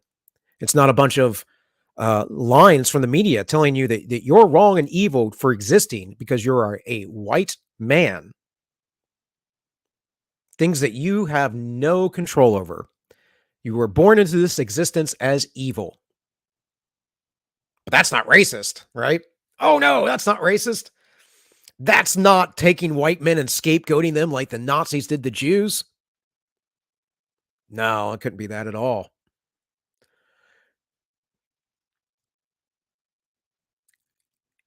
And then with this, these men are very frustrated. You know, Peterson said, "Oh, because they're not attractive, they're not this, or not that." No, no, no, no, no, no, no. It's not that at all. They're not living as themselves. They're not being forward with people. They're not being honest actors in life, and they're not striving or trying to get mates. But on top of that, the synthetic society has gaslit these girls for decades that they can be a diminutive man, that instead of embracing their femininity and what they are, that they can be some sort of proxy to a man. Well, that's just not true. That's a falsehood. And so when people live in falsehoods, guess what happens? The lies brew and chaos ensues. And if you're living in a lie, internally, I can tell you, if you've not done the work or if you don't look inside, I can tell you, you're living that lie, it's gonna brew and it's gonna eventually explode. It will boil over. And again, as I started this, we are at that point as far as all of our humanity, at least in the Western world. The East is different. The East is very different for lots of reasons. But yeah, there is something coming. Part of it is engineered for certain, but part of it is literally in the collective unconscious, the zeitgeist, the ether, right? People can feel it. And what happens when these people who are right on the edge of becoming psychopaths, like malevolent psychopaths, not caring about anyone else, seeing them as an empty, soulless being, as they have been taught their entire lives by science, because nothing matters and God doesn't exist. What happens when that seething boils over? What happens when that boils over while people are starving because, I don't know, mass famine's being engineered at this moment as we speak?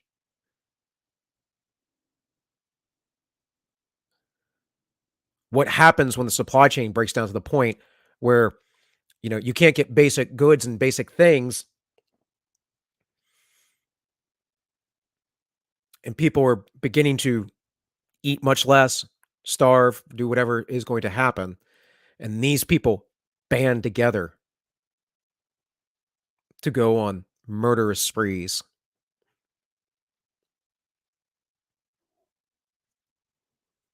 You know, I tell you about these things. I know it's dark. I do not want any of the darkness to come.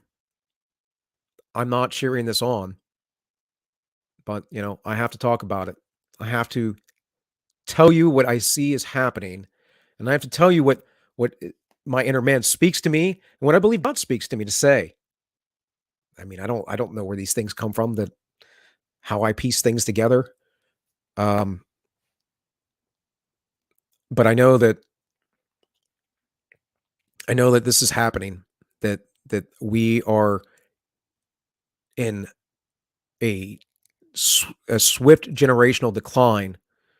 And aside from the food shortages and all of that stuff too, we're about to hit a population decrease very soon. A lot of people are going to die off because they're just older, and that's life. And then a lot of people who are older haven't bred and aren't breeding. Now, to some degree, this favors the more conservative folks, the more libertarian folks, because they do breed. But the way our supply chains are set up, man, it's going to be catastrophic. Catastrophic. One of the things that I've been suggesting to people who are interested in this sort of thing is people on the media side is that they don't use the shooters' names. They don't report the shooters' names. And I think because the thing about the mass shooters in particular is they've learned how to hijack the media world to provide themselves with hundreds of millions of dollars worth of free publicity, to draw attention to their manifestos, for example. But also, and then they can have these fantasies. It's like the same kind of fantasy that a suicidal teenager will have, because the suicidal teenager will often fantasize about as if he's a spirit that will be there at his funeral, with everybody huddled around the coffin, including the boys and girls who rejected him, expressing their sympathy for the way that he behaved, expressing their sorrow for the mistreatment that he suffered. The parents are doing the same thing. And he sees this in a very dramatic sense. And there's an elaboration of that on the violence side. And it's wholly narcissistic. This society, the synthetic society, breeds cluster B personality disorders. It injects it into our society. It injects it into the individual. And many have talked about the post-truth society, right? And that's part of this too. It's like the idea of what is truth. Pontius Pilate said that to Christ, I believe. Yeah, it's not an old idea, folks. We can debate what that actually means, truth, all that stuff, all day and all night. Yet, no matter how intellectual we get about it, you intuit.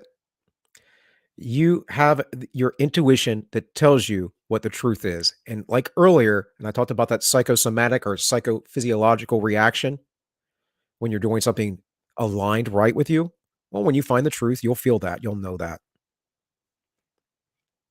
And if you look at the world the way I do, things will come to you. Your eyes will be open. Things will be exposed to you. I saw something I almost talked about it when I streamed Thursday, but I thought about it and I was like, And I'm going to keep this one close to my heart because I've told my wife and my daughter, and I wrote it down immediately. But I saw something last Wednesday, I think, that I don't know why I'm not like terrified and shaking and trembling constantly because of it. But and it wasn't like I was, on the peyotes or taking ayahuasca or anything either. But it was amazing. And it's things that happen to me that I see the pattern and the things that line up. Now, the modern scientist who's synthesized will tell you, well, that's because we're just a pattern recognizing machine and da-da-da-da. Yeah, if I explain to you what happened, you could not tell me that was part of a pattern. In any case, that will be for my knowledge. Maybe if you and I meet in person one day, I'll tell you about it if you ask, because I am pretty much an open book. But sometimes some things are too unbelievable to say, and yeah, I'll just leave it at that. And they want to be notorious. And you ask why, and why boys, not girls? And the answer is, well, success to boys is linked with popularity with girls, for example, in a way that it's simply not linked for girls with boys. And it's a huge difference. You don't get to the point where you do something like shoot up a school without, I would say, literally hundreds of hours of fantastic dreaming about the event, about the day, about what's going to happen afterwards, and how your name is going to be on everyone's lips. The thing that's been so terrible to me to see is out on my tours talking to audiences, many of whom are young men who are suffering the consequences of the sorts of things that we've been discussing. So many of them are suffering so intensely for lack of a single encouraging word. Yes. You know, and it's so sad that they have to get that from me on YouTube or in Right. And that's why the narcissism gets expressed, because they never have been built up. Because the synthetic society doesn't care about building up people, not unless you're the elite. The synthetic society cares about breaking them down. You know, that you are a hackable animal. Trust me, I am not a hackable animal. Now, the last man, he certainly is. The synthesized, they are. But they live external. They live all external. And mind you, there's a fault here too, where religion goes internal, where people who are highly religious or have faith, I should say, because we're all religious, they go too internal, and then they miss the outer dimensions of the world, space time, as we called it, as we call it. They recede inside to themselves,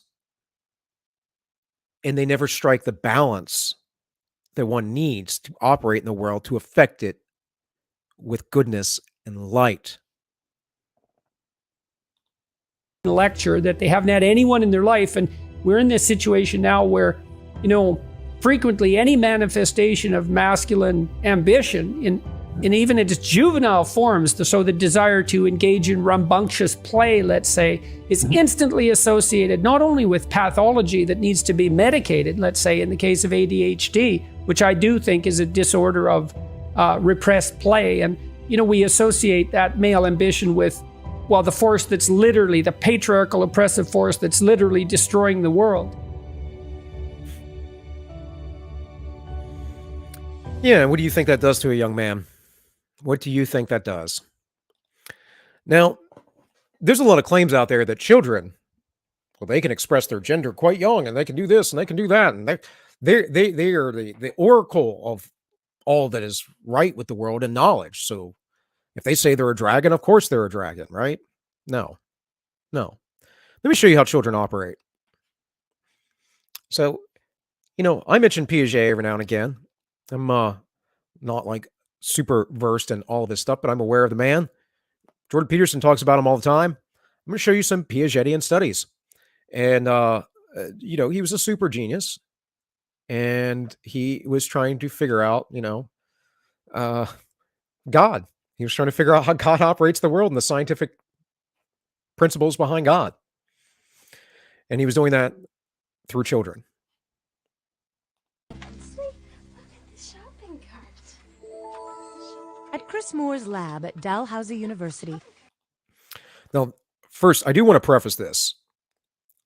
I don't know that the starting points they have, the presuppositions, you always have to start somewhere, but they make presuppositions here that I don't know that I agree with. This study is to show about self-awareness. I believe, I don't know, but I believe that this is perhaps more of a baseline norm in that bell curve, right? This does not represent children, obviously, on different aspects of the spectrum. But I believe that these children aren't necessarily unaware of themselves, which is what they're going to posit here, but that they are figuring out mechanics. They're figuring out problem solving, and they don't quite understand the mechanics of things. So, and with this as well, I'm not sure if this is actually a Piagetian study, but it is a child developmental study. So I should say all that. Again, guys, I put this together like 3 weeks ago, so I couldn't. I know about what I have in here, but I couldn't quite remember what order it was. So there you go. Come on, play. Researchers developed the shopping cart study to examine this question. Look, so you can roll it up like that. See that? And you can push it. 15-month Ainsley is introduced to the shopping cart. I'm gonna get you to push it. After a brief demonstration, researchers wanted to see if Ainsley will figure out how to get the cart to her mother. Show mommy. Bring the cart over here. You want to bring me the cart? Let's push it over. Goodness. Ainsley pushes and pushes. Come here. Push it over. The cart does not get any closer to her mother. Push it. Push it. Let me see. Over here. Researchers believe that in order for the baby human to solve this problem, they have to have a sense of self. At 15 months, Ainsley has no idea that it's her body that is preventing the cart from moving. Can you show me? Is that a special cart? That's a very special cart. Next comes 14-month Oscar. Nice. Come show me. Come show me. He too can't figure out why the cart won't move. Out of frustration, he tries to climb into the cart.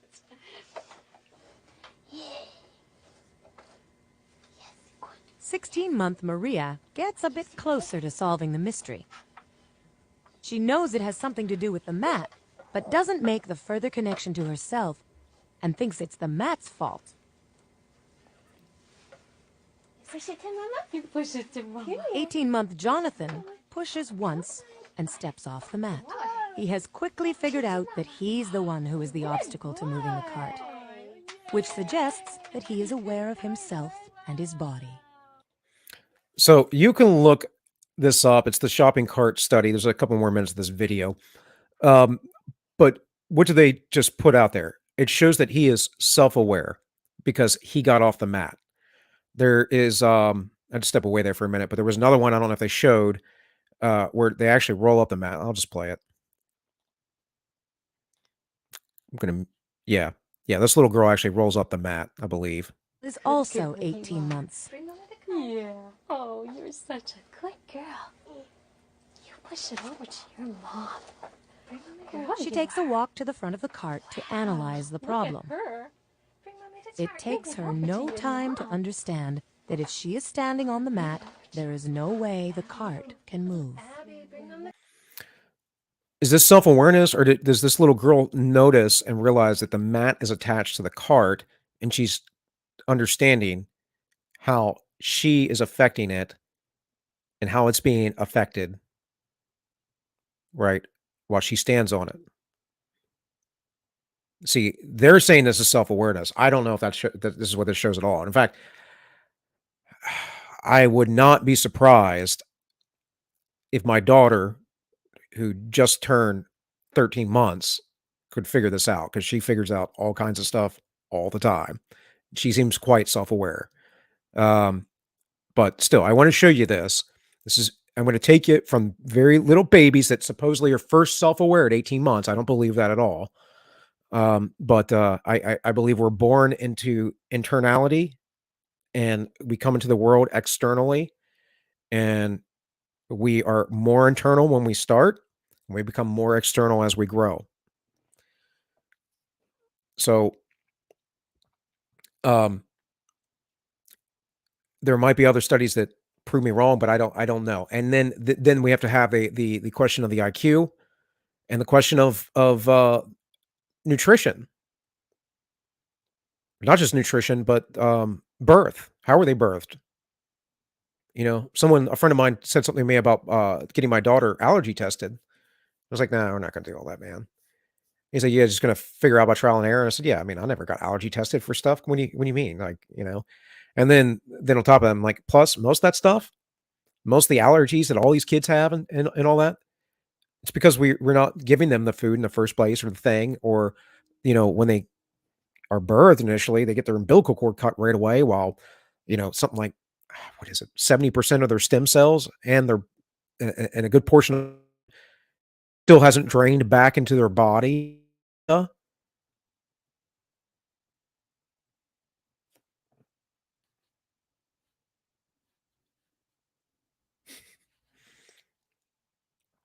So, yeah. Did you just come back in, anti-commie, or am I getting a comment like an hour and a half later?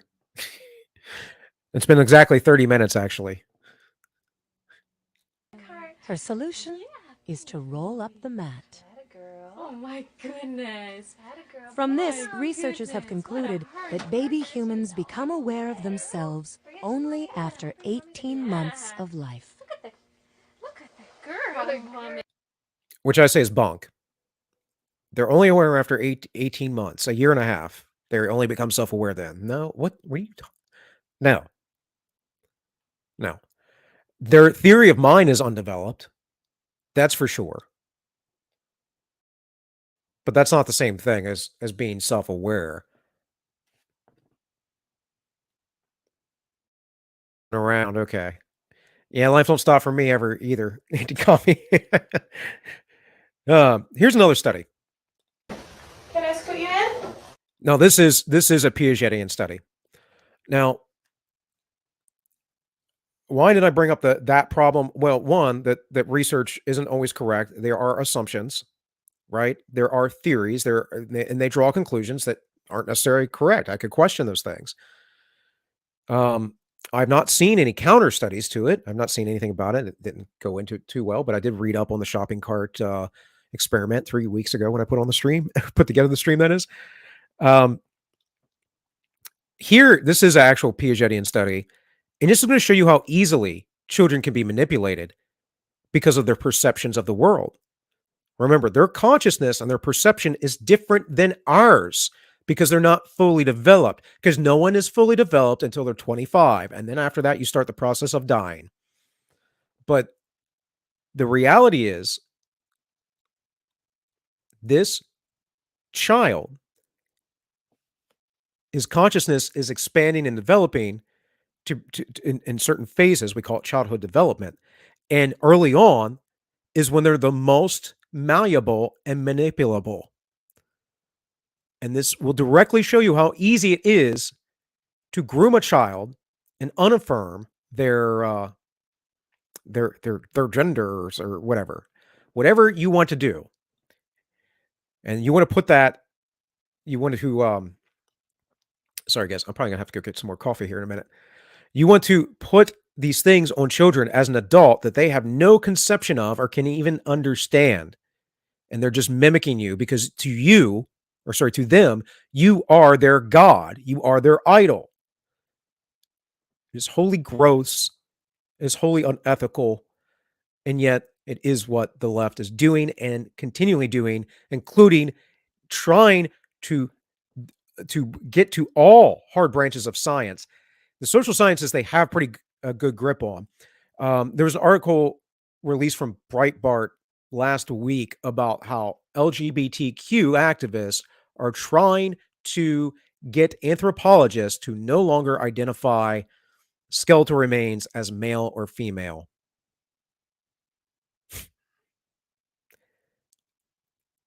This is the absurdity of these folks. This is how their minds think. It's not, again, though, that's not really about reality, right? It's about what's synthetic, what's fake. Just like they're synthetic and fake. And then it's about their power and their ability to get off on that and that narcissism that's been built up inside of them and go, oh yeah, I can do it. I was thinking about that in my own self. Last night I was driving. I was thinking about, I've been open with this. I have trouble with lust. I like girls. I don't act on it. I don't cheat on my wife. I don't do anything like that. But I do like pretty ladies, and it's been a thing that's affected my life because it's made me chase the wrong kind of ladies often, and so it's been harmful to me. But beyond that, I can't understand why I have this drive, and I started realizing, wait a minute, it's because I've always known that there's a sense of power in it, but more importantly, it's predatory. It's predatory because I'm hunting down my prey, and I kind of knew that, but then I thought of it in the biblical sense because, see, predators in the Bible represent our animalistic nature, and the shepherd represents our divine nature. And so who was the first predator in the Bible? Well, aside from Cain, we have for certain one name, and his name was Nimrod. And he was a mighty hunter before the Lord. And he is equivalent to the ancient Sumerian kings and whatever else. He might just be one. He might be a summation of all of them, whatever. Maybe that is lost to us in time. It's not the point. The point is that he was against the Lord and he was a predator. And so he built the Tower of Babel, ziggurats, pyramids, which are mountains. Man, if I get to stream this Thursday, that stream I've been trying to do for 3 weeks too. We'll talk about that. We'll talk about how all of existence points to God. And so the mountain, the ziggurat, the pyramid, the tower, that represents the union of heaven and earth, right? The highest point. Moses goes up on the mountain to talk to God and brings down the law. Christ goes and sits on the mountain to give the Sermon on the Mount, which was the law. He was re-giving the law, the new law, if you would. The book of Daniel talks about the kingdoms of this earth, and we still live in the Roman kingdoms of this earth, folks. That's what Westernism is. There was an Eastern Roman Empire as well. Guess what? That still exists. You know, we're blaming them on fuel shortages and inflation right now, but yeah, that still exists. Still real. Still the remnants of the Roman Empire. And that would happen. There were to be these intermingled nations of clay and iron, both strong and weak. And then a mountain would come up out of the earth. And that mountain represents God and the kingdom of God and all of his people in it. And now that mountain is shewn a meteor, a rock, and it's thrown down and crashes all the empires of the world. It's not hard to understand if you know if you just understand what you're looking at. You understand the purposes of these stories. And I don't think that they're just stories. I think that these are lived things that actually happened. But that was a vision, a prophecy of the future. But, Daniel, I think that happened. Why? Well, because that's the way God teaches us. He teaches us in reality. And all of reality points to God. And so he chose the Jewish people to be the emissaries of that.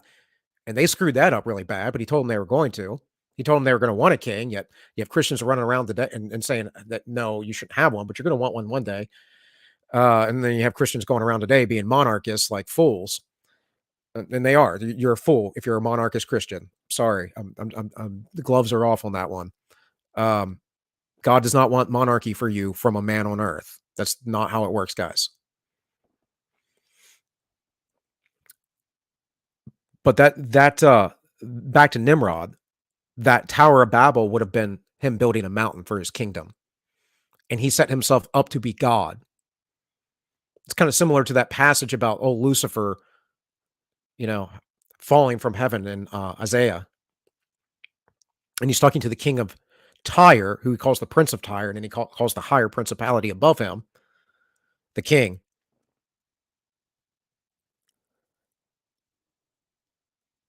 This is how our reality works.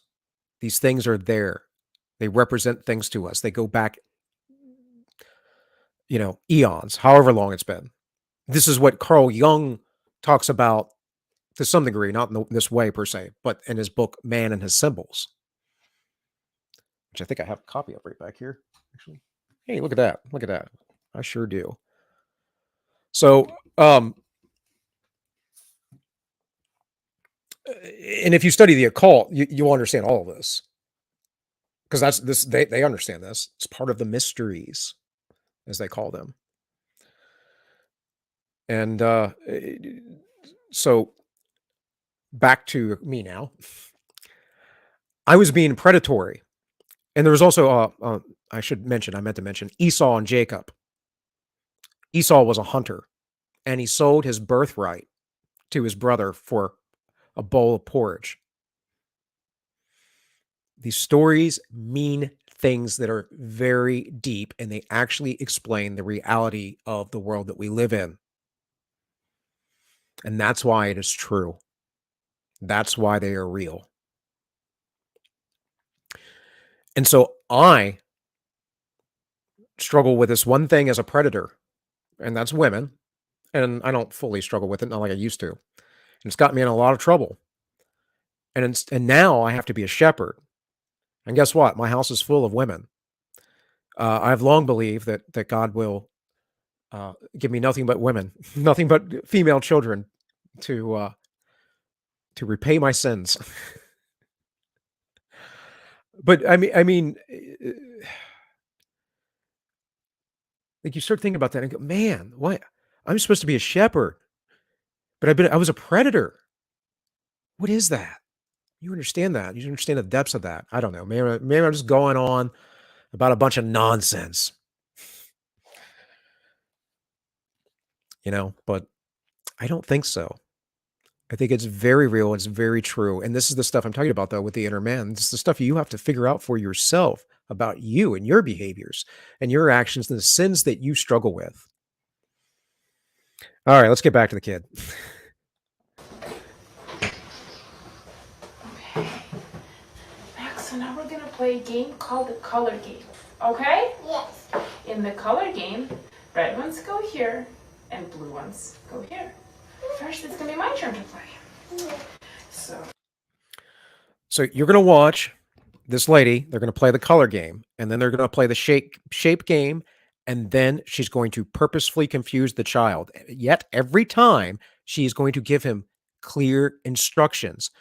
But she's not just purposefully confusing him. It's showing how the child thinks, right? It's showing the reality that he perceives. And I'm telling you, where your consciousness is, where your eye looks, that's where your heart lies. And as far as a child goes, he's innocent.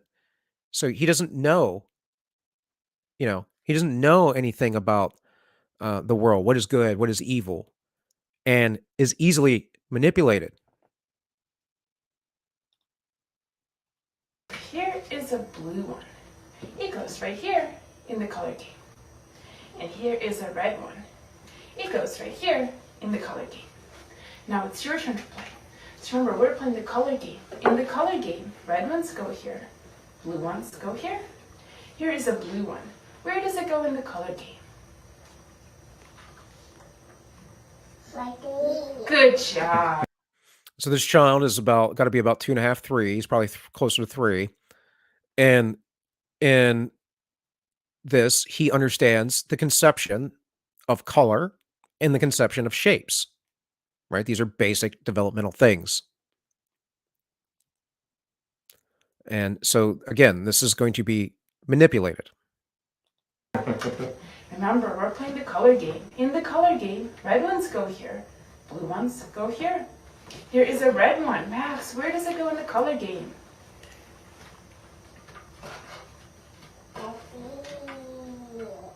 Good job.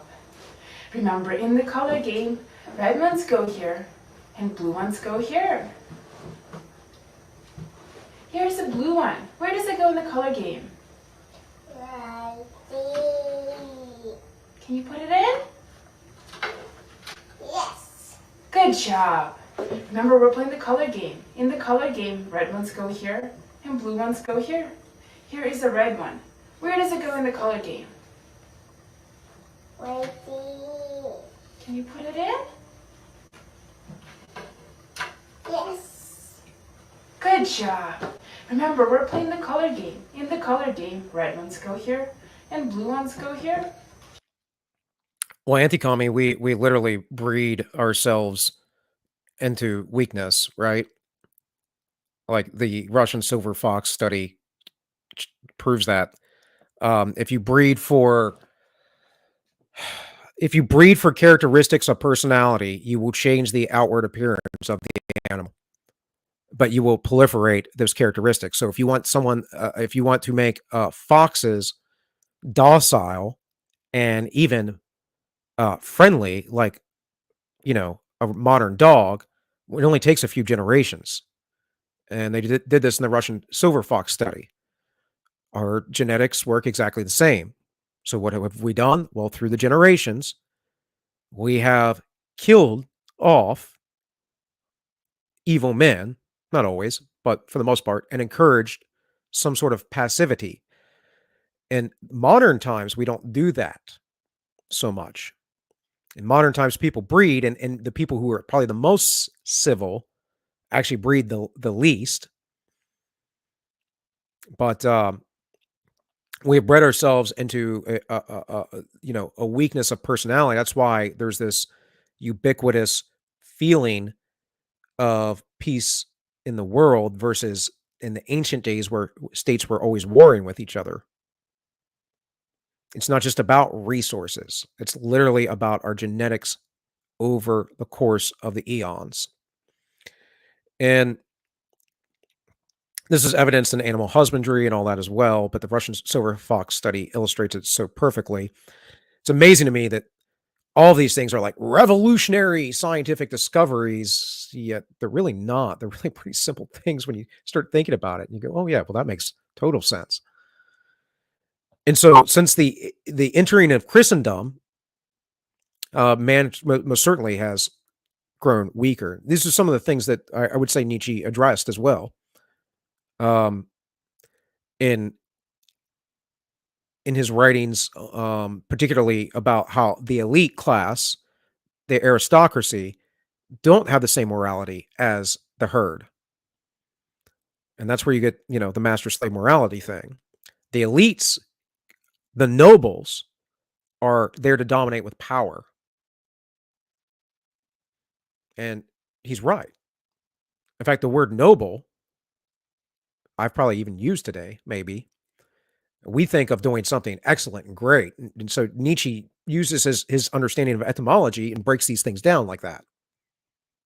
Well, the nobility, what's it mean to be noble? Well, you think that means to be honorable and good, but what it meant to be was actually to be a tyrant in the past, right? Because the nobles were always tyrants. It means you're part of that elite group. There is a red one. Where does it go in the color game? Right here. Good job. I didn't think you were necessarily being literal, but there is a literal aspect to that. Remember, in the color game, red ones go here and blue ones go here. Here's a blue one. Where does it go in the color game? Right there. Can you put it in the box? Yes. Good job. Okay, now we're gonna switch and play a new game. We're not gonna play the color game anymore. No way. We're gonna play the shape game, okay? In the shape game, oh, go ahead and sit in the same chair. You can keep sitting. In the shape game, trucks go here and flowers go here. Here's a truck. Where does it go in the shape game? Right there. Can you put it in? Yes. Okay, remember we're playing the shape game. In the shape game, trucks go here and flowers go here. Here's a flower. Where does it go in the shape game? Right there. Can you put it in? Right there. Can you put it in? Right there. Okay, remember we're playing the shape game. In the shape game, trucks go here and flowers go here. Here is a flower. Where does it go in the Does anyone need me to rewind that to see the manipulation? Right? And this isn't like she's not really doing anything. She's actually trying not to give him any signs that he's doing anything wrong or whatever. She's just saying, good job, good job, good job. That's the manipulation. The manipulation is telling him good when he's not doing good. He's actually doing wrong. She didn't correct him. But he's confused because they've been playing this color game. And he's been getting encouraged. And adults are idols. Adults are godlike beings to this child. And he's a little mimicker. And now he's being told that what he's doing is right. Do you see how the grooming works? shape game? Right there. Okay, remember in the shape game, trucks go here and flowers go here. Here is a truck. Where does it go in the shape game? Right there. Okay, remember we're playing the shape game. In the shape game, trucks go here and flowers go here. Here is a flower. Where does it go in the shape game? Right there. Okay, remember we're playing the shape game. And this just continues to go on. Again, you can find these videos on YouTube. Here's one more with a little older child with a very unfortunate hairline. Um, I feel bad for this poor guy because he's going to be destined to be bald. But this child's a little bit older, probably closer to 4 or so, and again, you see the development of the consciousness and how these children perceive things. So I'm going to make 2 rows of quarters.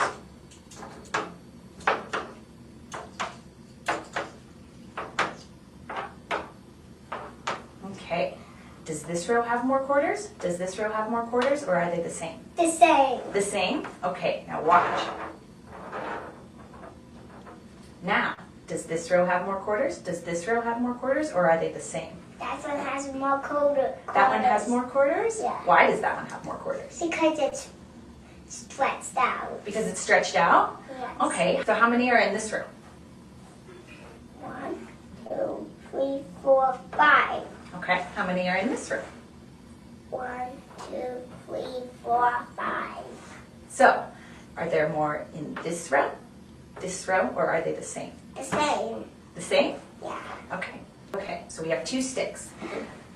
Is this stick longer? Is this stick longer, or are they the same? The same. The same? What about now? Is this stick longer? Is this stick longer, or are they the same? That stick is longer. The stick is longer? Yeah. Can you tell me why? Because you moved it over. So now, Does anyone see what's going on here with the child, right? The logical fallacies, the not understanding of basic concepts like what's longer and what's shorter. These are the ones telling you right now what their genders are, though, right? They know that. They know that most abstract of abstract things, that the biochemical processes of their body do not line up with their mind, which is a biochemical process, of course.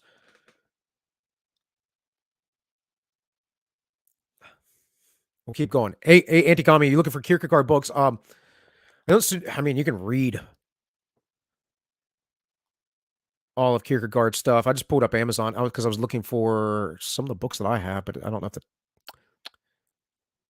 titles change. I generally, unless you're into a philosopher specifically, would recommend reading something like right here, I'm looking at the Essential Kierkegaard, something that's an abridged version, because you can get a lot of the nuances and understandings of where they're going without the, I don't know, thousands of pages, which in part is why I want to write a book that's not thousands of pages. I want it to be, easily understood by a lot of people. So, but there is one that I have downstairs. It's probably some of the best collections of his writings. Although I have several, like I have a bunch of compositions with Nietzsche. I'm trying to think. I have more classical philosophers of antiquity, that is, than I do more modern ones. Oh, well. I'm too tired and brain dead today, man, to think of things off the top of my head. But I know that my Kierkegaard, I'm pretty certain, is downstairs.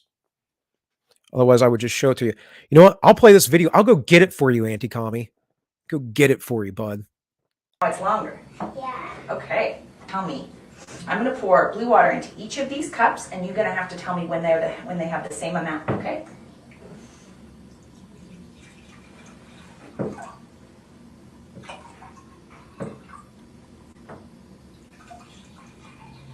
Okay, tell me when this one is the same. The same. The same? Those two are the same now? Yeah. Okay. They're the same?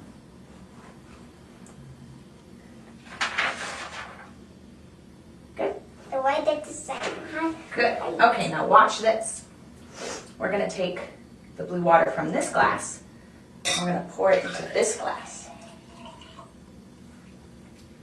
Now, does this glass have more water? Does this glass have more water, or are they the same? Has more water. This one has more water? Yeah. Can you tell me why? Because that one's higher than that one. That one's higher than that one. Right. Can you tell me, does this ball have more Play-Doh? Does this ball have more Play-Doh, or are they the same? That one has more Play-Doh. That one has more? Yeah. Let's try and make them the same. Make them two of the same size. What about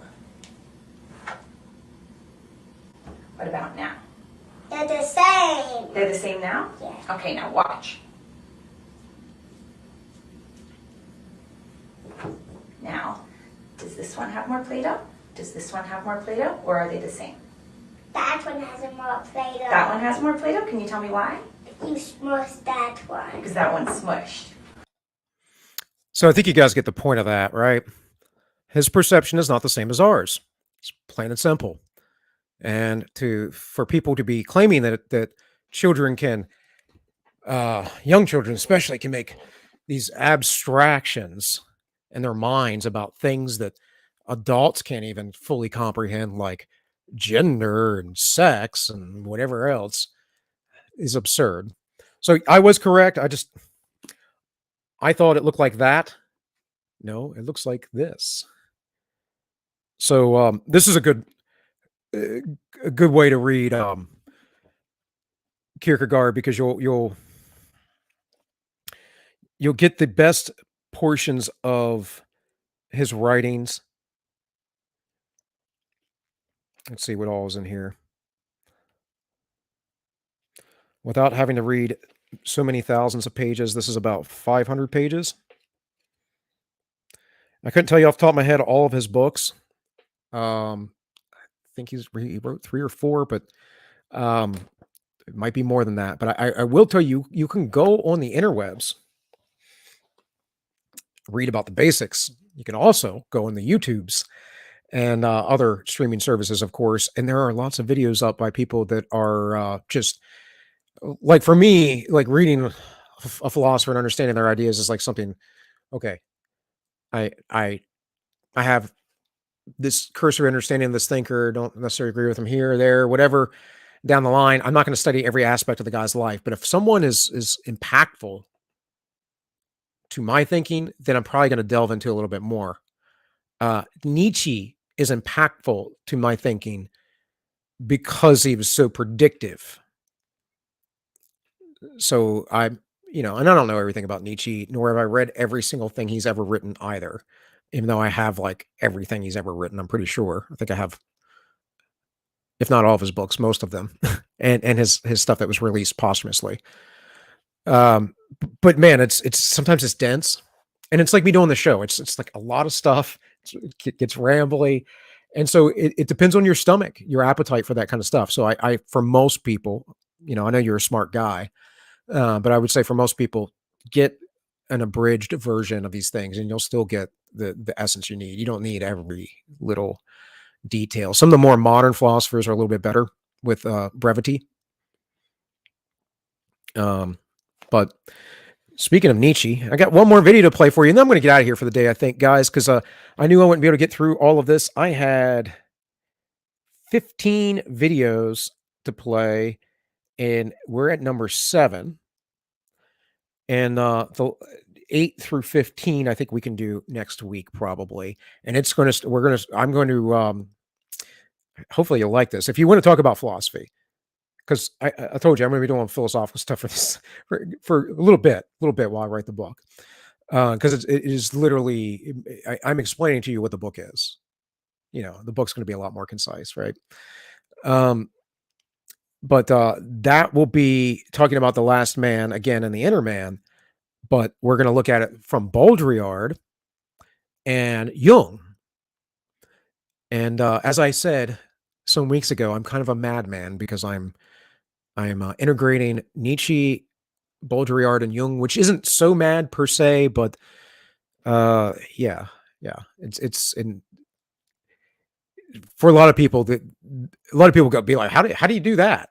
Just it's not conceivable to them for various reasons, especially Jungian philosophy, also Jungian psychology. But if ever there were a super genius, at least when it comes to the nature of man and human beings that lived in the last century.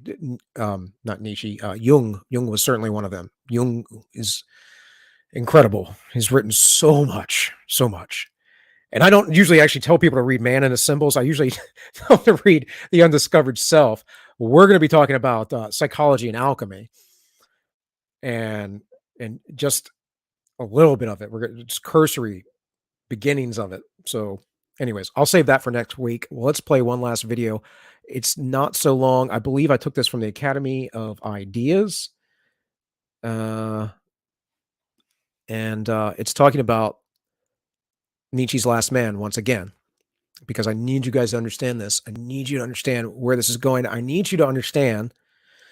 You don't have to believe me, but you have to understand that I have the perspective that human beings, as our existence has, we have gone through ages of development like children do, of perspective, of understanding, of logic, and that this again is a direct reflection of God's reality, of God being the creator of all reality and all reality reflecting back to God.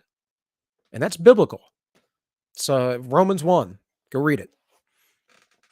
God is dead. God remains dead, and we have killed him. How shall we console ourselves, the most murderous of all murderers? The holiest and the mightiest that the world has so far possessed has bled to death under our knife. Who will wipe the blood from us? With what water could we cleanse ourselves? What purifications, what sacred games shall we have to devise? Is not the magnitude of this deed too great for us? Shall we not ourselves have to become gods, merely to seem worthy of it? There never was a greater event, and on account of it, all who are born after us belong to a higher history than any history so far. It has been said that man does not live by bread alone, but that he also requires a meaning to sustain him amidst the harsh realities of life. Historically, this meaning has been provided for by a belief in the sacred, that is, in the existence of unseen realities which are posited to be the source of power and significance. Primitive man experienced the sacred in the form of what the religious historian Mircea Eliade called hierophanies, occurrences whereby objects of nature appeared to transform in front of his eyes and become imbued with a transpersonal power and significance. So, the primitive man, we'll call him that for, just the sake of argument and staying slick with it. The primitive man lived in ritual and he lived internalized. And because he was internalized like a child and the external world was confusing, he lived more religiously. And so the external world had more significance to him. Right? It had significance relating back to God in the Hierophanies, or however you pronounce that. And this is, again, a reflection of childhood development into adulthood. And what you really have to understand is that we went to this point, right? We went to this point, we got to the top of the pyramid as a society where we met God in Christ, where the internal and external were balanced. And then we went down. And we went full external. We denied the actual internal of things. We denied our inner selves into increasingly more reductionism, more of the external world driving us, more of the larger social net. As old Uncle Ted said, we are over socialized. Over socialized. We're not meant to function in this way. We can't. The specifics of Dunbar's number has something to do with you can actually have like several thousand people above you or whatever, that you can have relations to. But again, these things are tiered. And what happens when we expand, we get so large, well, we lose accountability. And that's the crux of of the power of the superstructure, right? There's no accountability. There's no peasant revolt coming for them. Not that I encourage those things in the first place, but it is, you know, it is the nature of our existence that would happen. Some can only socialize semi-functionally. Yeah. True, true. Anti-social media is not helping you. And that's what it is. It's not social media, guys. It's anti-social media. It's not helping you. And this is different. I don't think of this in the way that you would see like Instagram or Facebook or even Twitter. And I'm not saying you can't use those tools. They have good functions. But for most people, you're becoming antisocial. The reason why this is different is because look, here I am. Here I am. You can see my face. You can hear the intonation in my voice. You can see my gesturing, right? You can see that I can't sit still. You can see when I crack a joke that I'm laughing at it, whether you get it or not. I think it's funny.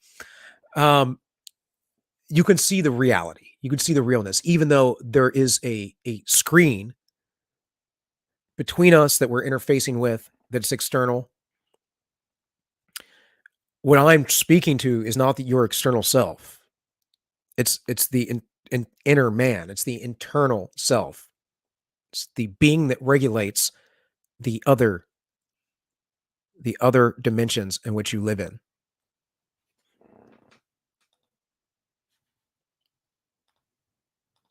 The rituals and festivals devoted to the gods and spirits of nature were centered around evoking these experiences through means such as rhythmic music and dance and the use of psychedelic drugs.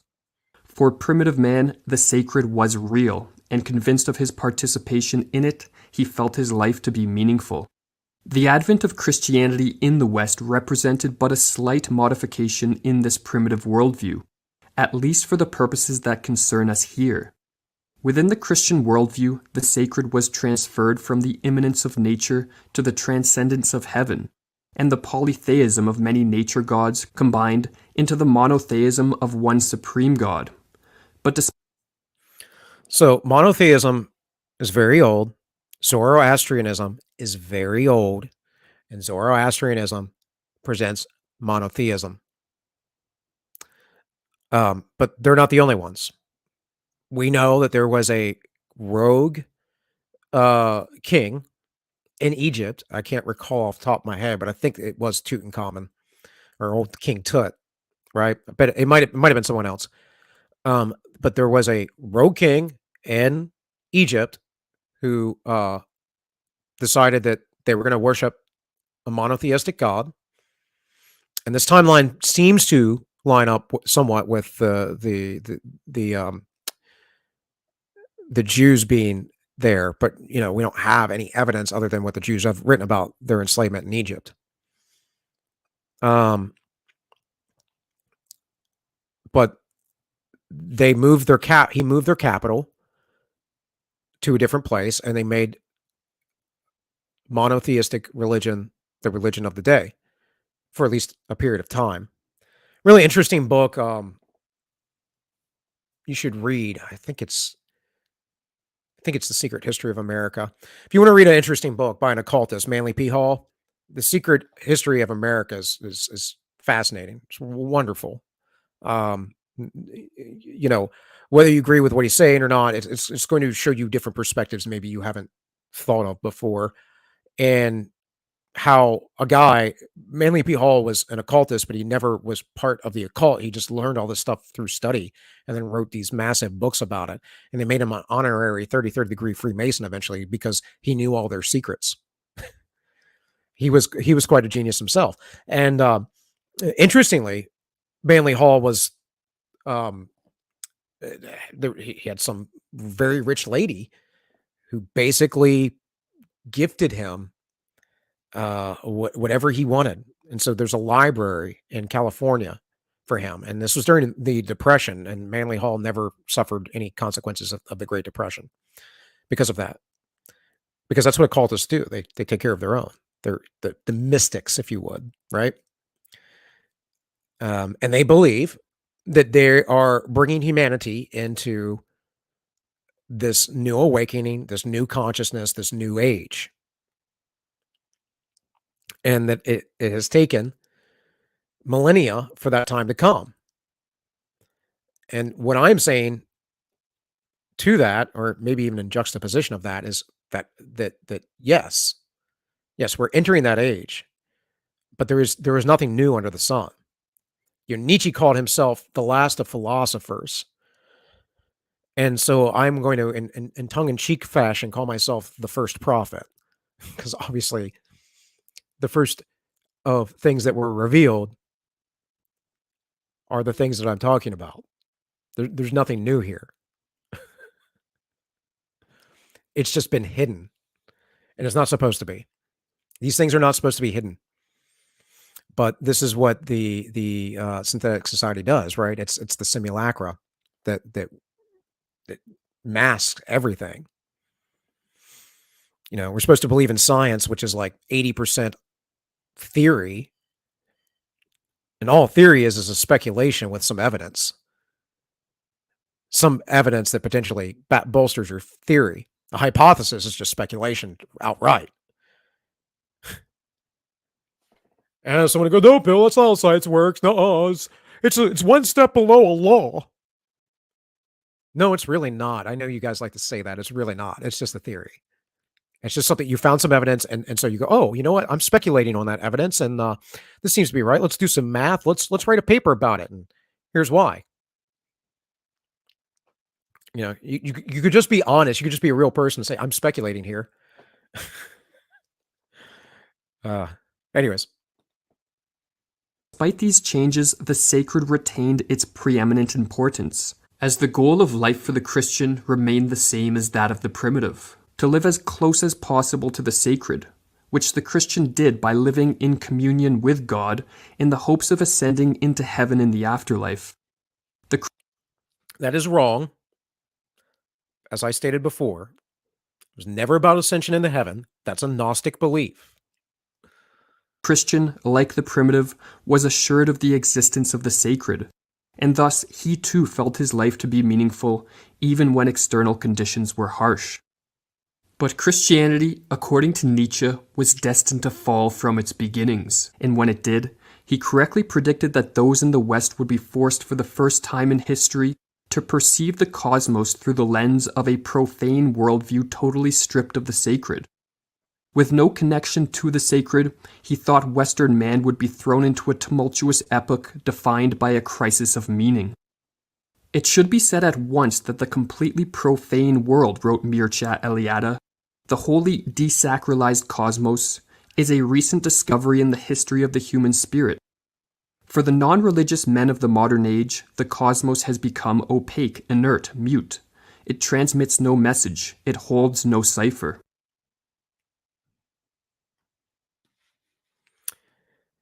Yeah.